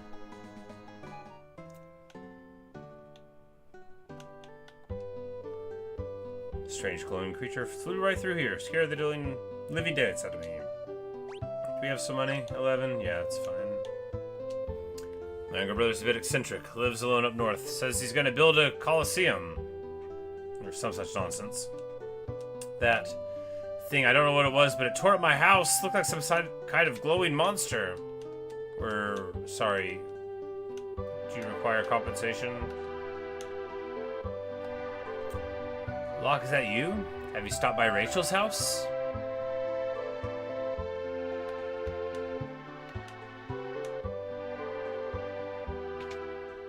It's time to go see her. And it's got like this soundtrack here, which doesn't make any sense for where we're at. Oh, Locke, it's been a while. Ages even. Oh, that. Worry not. Your treasure's quite safe. It's a good thing I happened to perfect my herbal concoction right when the girl hasn't aged today and never will. Had to use my herbs, I did. Couldn't very refuse with you begging me like that. Rachel.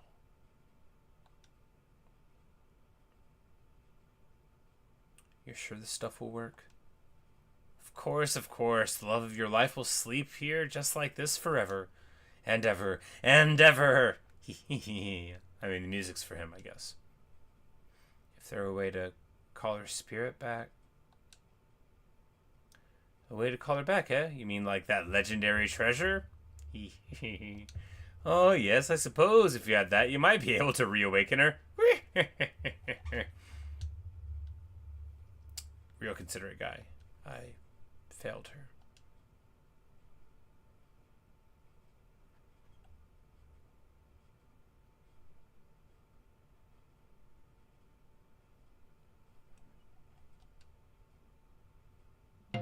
Sus, of course, backs up to look down at the woman frozen in time, understanding slightly more about what is going on for her. She says, was it really a monster? Everyone else was afraid, but not the little girl. It's my dream to see an opera at the opera house south of Jador, with a handsome date, of course. I'd get all dolled up, put on a sequin dress. For an opera? Sequins? Welcome.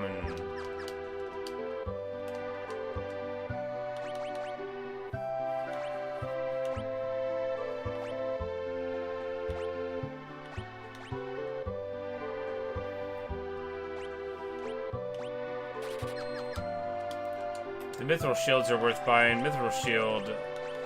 So, like I said, when we forgot to take it from Mog at the very beginning of the game, it's a while before you get a mithril shield.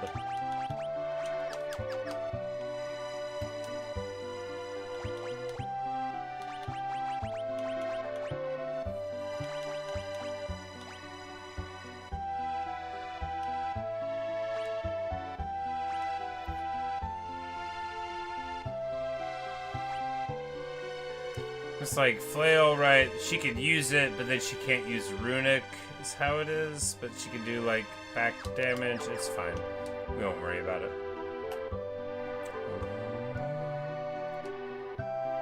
Girl named Rachel used to live in that house up there. No one lives there anymore.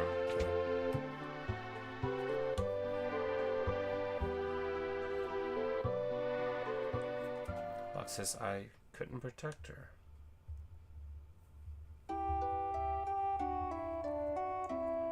Locke, what do we have to find today? It's almost your... There's supposed to be an amazing treasure hidden somewhere in this mountain. We're gonna find it. Locke, look out!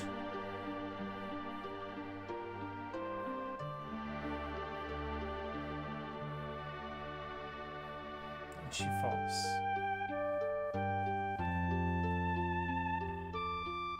Rachel, are you awake? Ellipsis, I can't remember anything.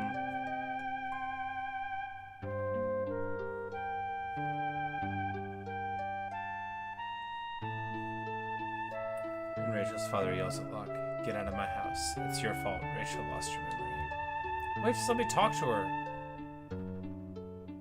Please, just go away. I don't know who you are, but my parents get upset whenever you come here.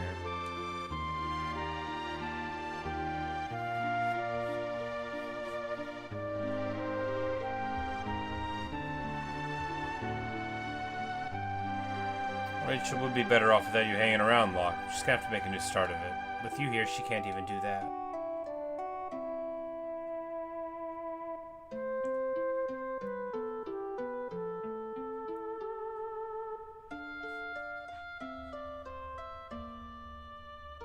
A year went by. When I finally returned, I found out that Rachel had been killed in an Imperial attack. Her memory had returned just before she died. The last thing she said was my name. I never should have left her side. I failed her.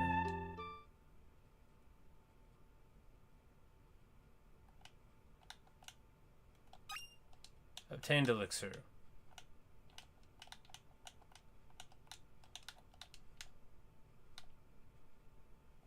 You always gotta check the clocks, right? It's the most important thing in a video game is to see if there's a secret inside of the clock. He's got a ghost in his basement, yeah. A manner of speaking. And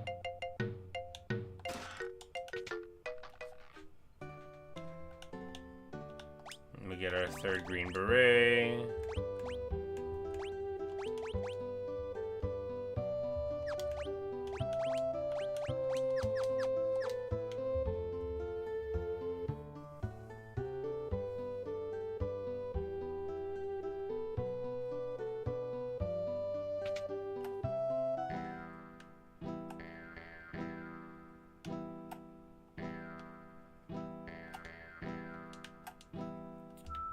There's an assassin. We meet again. Leave me alone. But you can totally, like, pick up Shadow and bring him on the trip, right? Which is, like, that's another good way to do it. Because Shadow's very cool. But... it's probably what we'll do now. We'll probably drop Locke off. We had to bring Edgar and Sabin for the dialogue, right?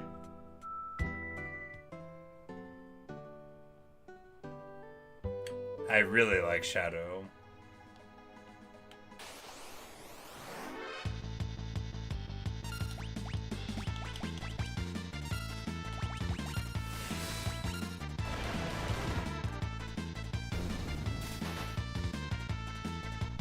But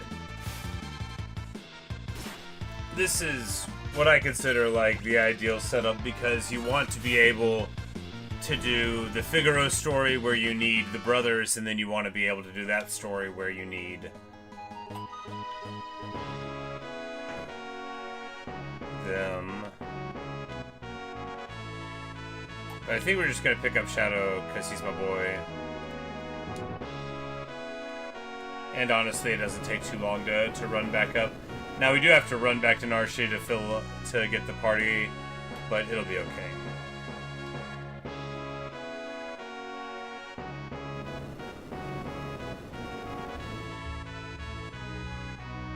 It's been so long since I played. I can't believe I forgot. I'm like, you know, there's a few times when this happens. The last time is the most important. I'm pretty sure you don't have to pick up Shadow this time, but I'm also pretty sure that we're gonna.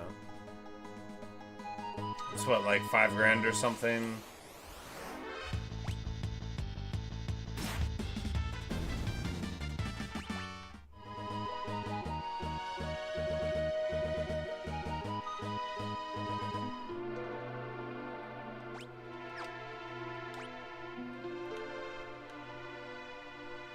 So this map is totally new and very cool.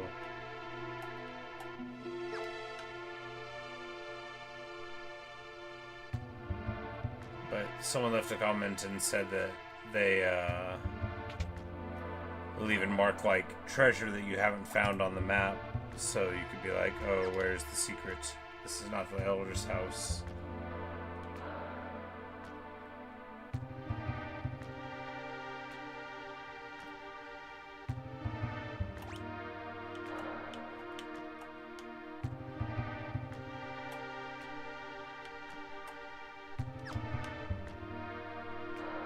I'm like, why can't I remember where it is? It's this one.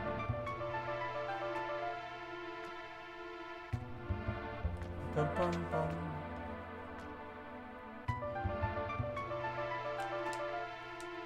Oh wait, they're not even here. They're at Old Al's house. Silliness.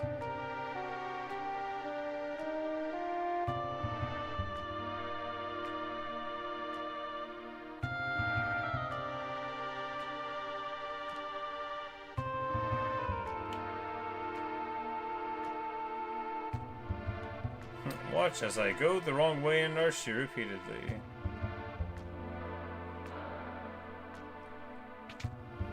Alright, we could have went up this way.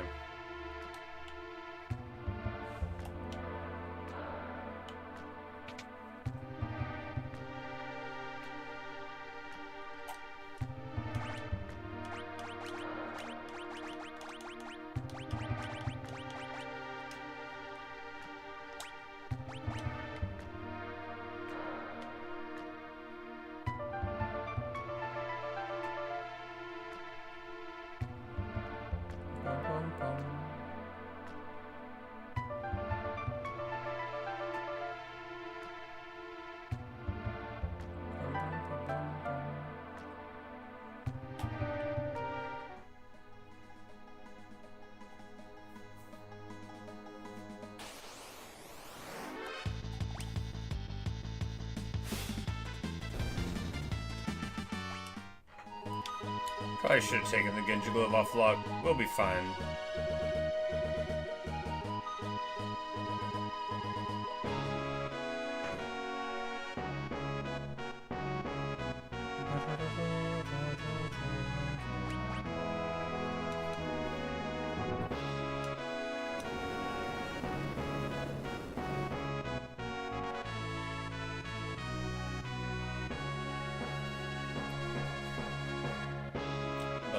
So, like, when you first see Locke, and, like, you're just like, alright, maybe he knew a girl with green hair, so it's like Terra. And then, like, you see Sarah, it's like, alright, maybe it's a blonde. And then you realize it's like, okay, no, Locke is just, like, deeply traumatized from this accident. And the only way he can try to make sense of it is to try to save any distressed woman who happens to be around.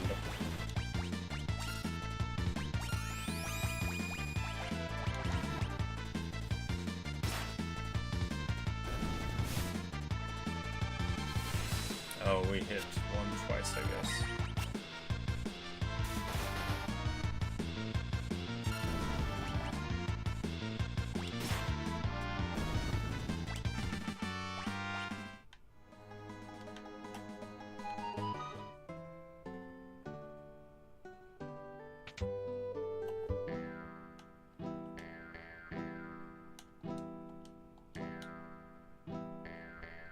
It's 3K. Yes! Join up, buddy!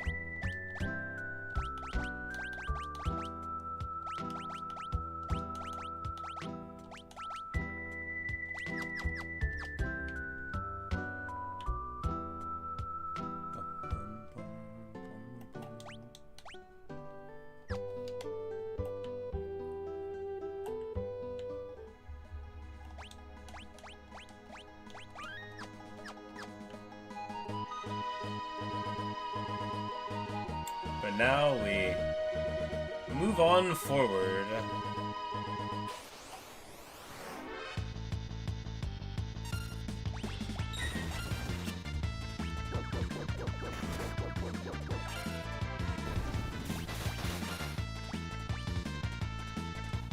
These purple wasps, the rock wasps, they're like a very icon. This battle with the Iron Fist of the rock wasps is like perhaps one of the most iconic random battles of the early game because it's very desirable because you get a lot of experience points and this other currency that we don't have yet. But we're not going to get ahead of ourselves.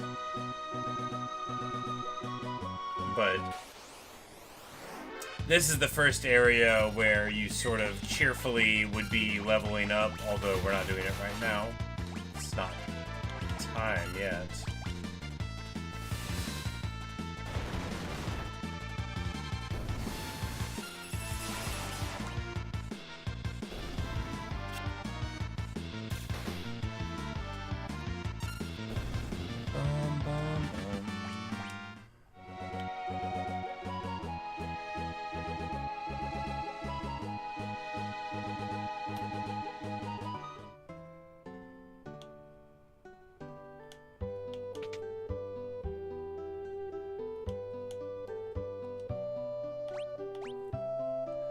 In here, we can get ninja gear, which is incredibly strong. White dress only for girls, and then one mithril vest. Mithril vest is super good, but it's not, you know, it's not as good as a ninja vest, which he's already wearing.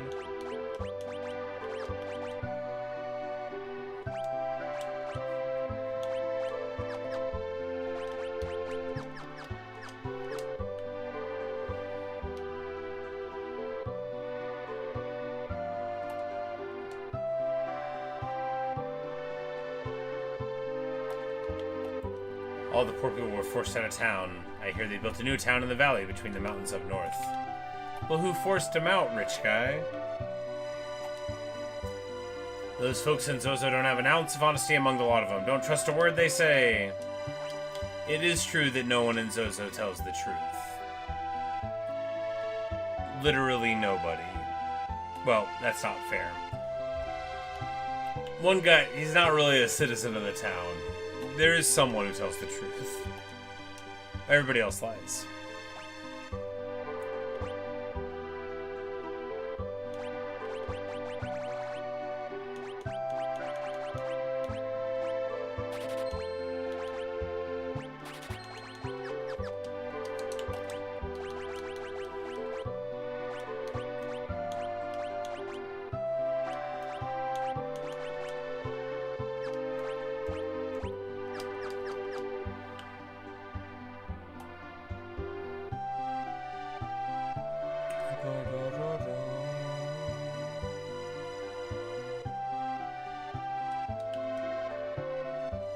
Every once in a while, one of the shady kids from Zozo wanders down here looking for an early, easy mark. Be careful.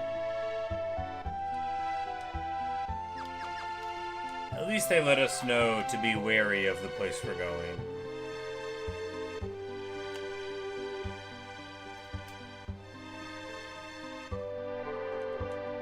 I don't think there's anything back here.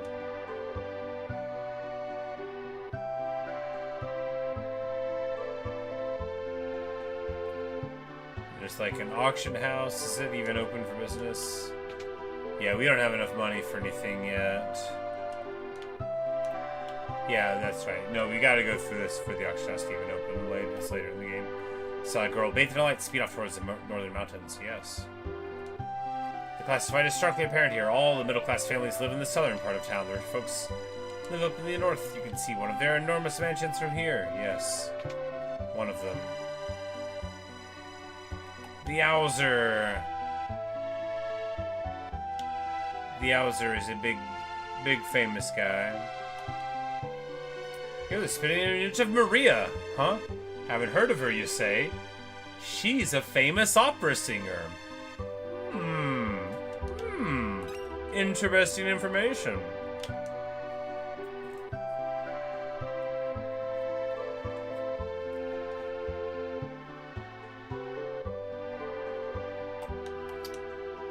And here we have some nice paintings. A picture of a lovely lady.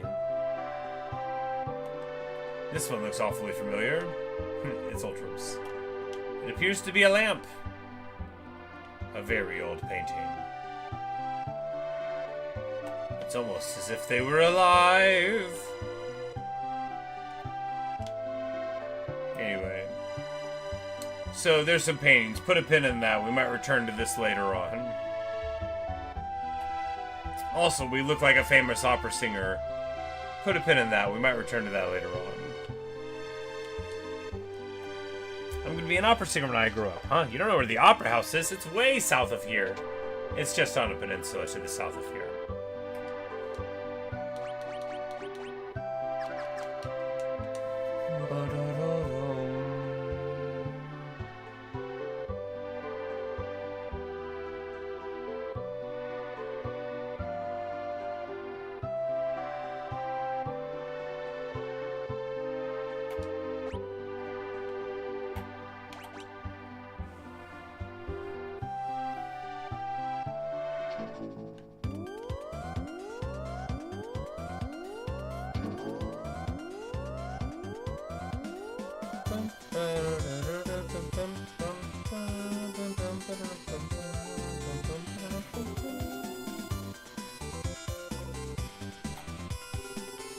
So we're here at the town, but we're gonna listen to the sound a little bit more because that's what's on the streets.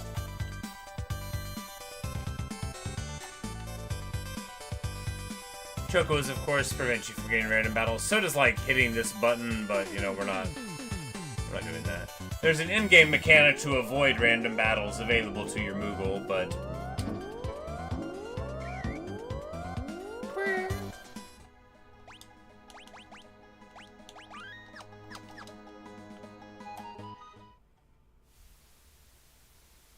and this is Zozo.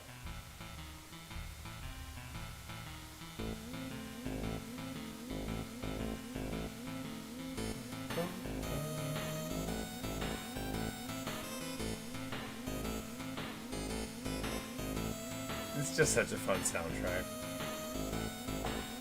But we're getting to the end of the video here. This is a pretty solid place to stop off. And you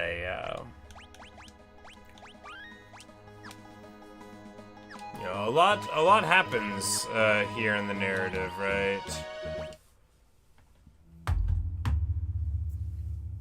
In the last little bit, the game is packed.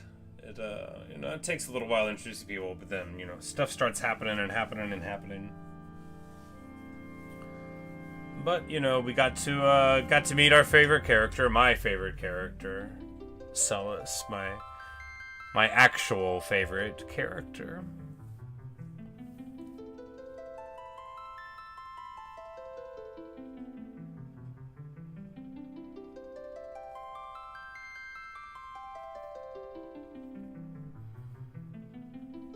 You know, sometimes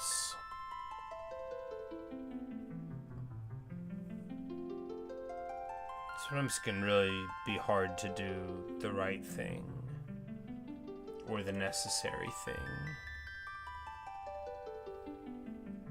or anything. Really good to explore that through Celis in this game.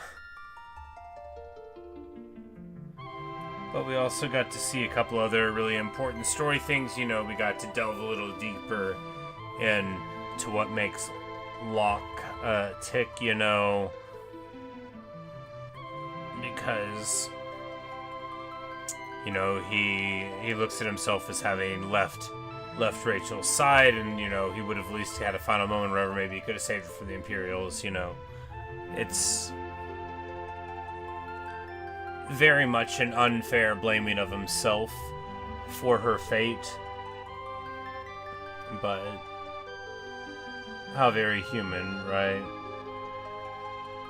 Because if you blame yourself for the bad thing that happens, now you're freed of emotionally processing it, right? Now you exist on an axis of guilt and not of grief. and that is tremendously easier to take. It's so much easier to say, I did something wrong and this happened, than it is to say, there was nothing I could do. Now, malicious people will find it very easy to say, there was nothing I could do. But to a person enmeshed emotionally in the situation who actually cares, it is often tremendously more convenient to just blame yourself, and then, even though it's a lie, how little the truth matters to us, right?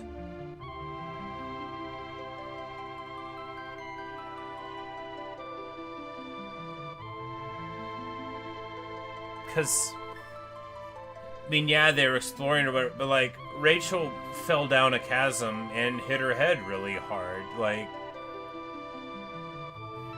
Rachel was killed by the Empire, or put into a persistent vegetative state after receiving wounds, you know, by the weird guy there in town.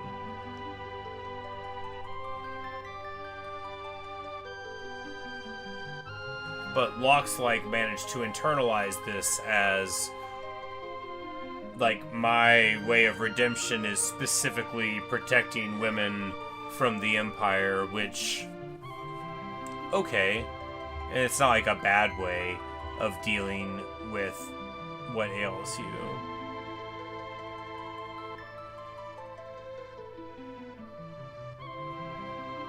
But it's not connected truly to the anguish at the heart of Locke, right? Which is that he isn't powerful enough to stop the person he loves from falling victim to gravity, right? It's not the Empire. It was falling down. And that is a thing that's much harder for him to work through.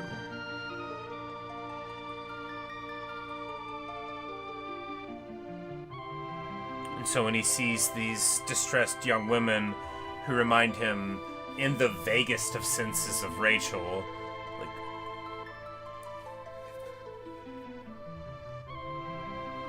in his psychology, he says, this is my chance. This is the thing I can do that's right, that'll wipe away the way that I feel about everything. Obviously, that is a foolishness. But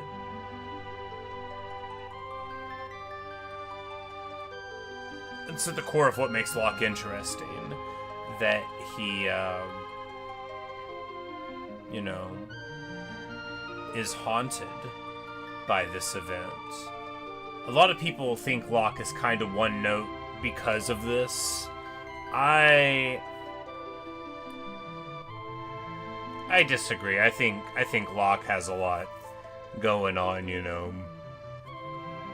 Locke's funny, and he does love stealing stuff. It's not like he's just obsessed with this woman that he used to love. It's that the pain of that drives him, and it's really hard for him to distract himself with what should have been his great love, which is treasure hunting, or whatever you want to call it. But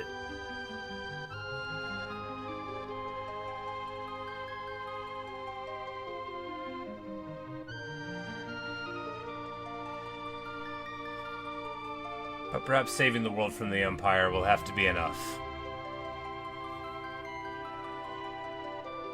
Yeah, from the Empire. Yeah, maybe we can save it from them. Anyway, we're not going to get ahead of ourselves. Good night, Ellie. So good hanging out.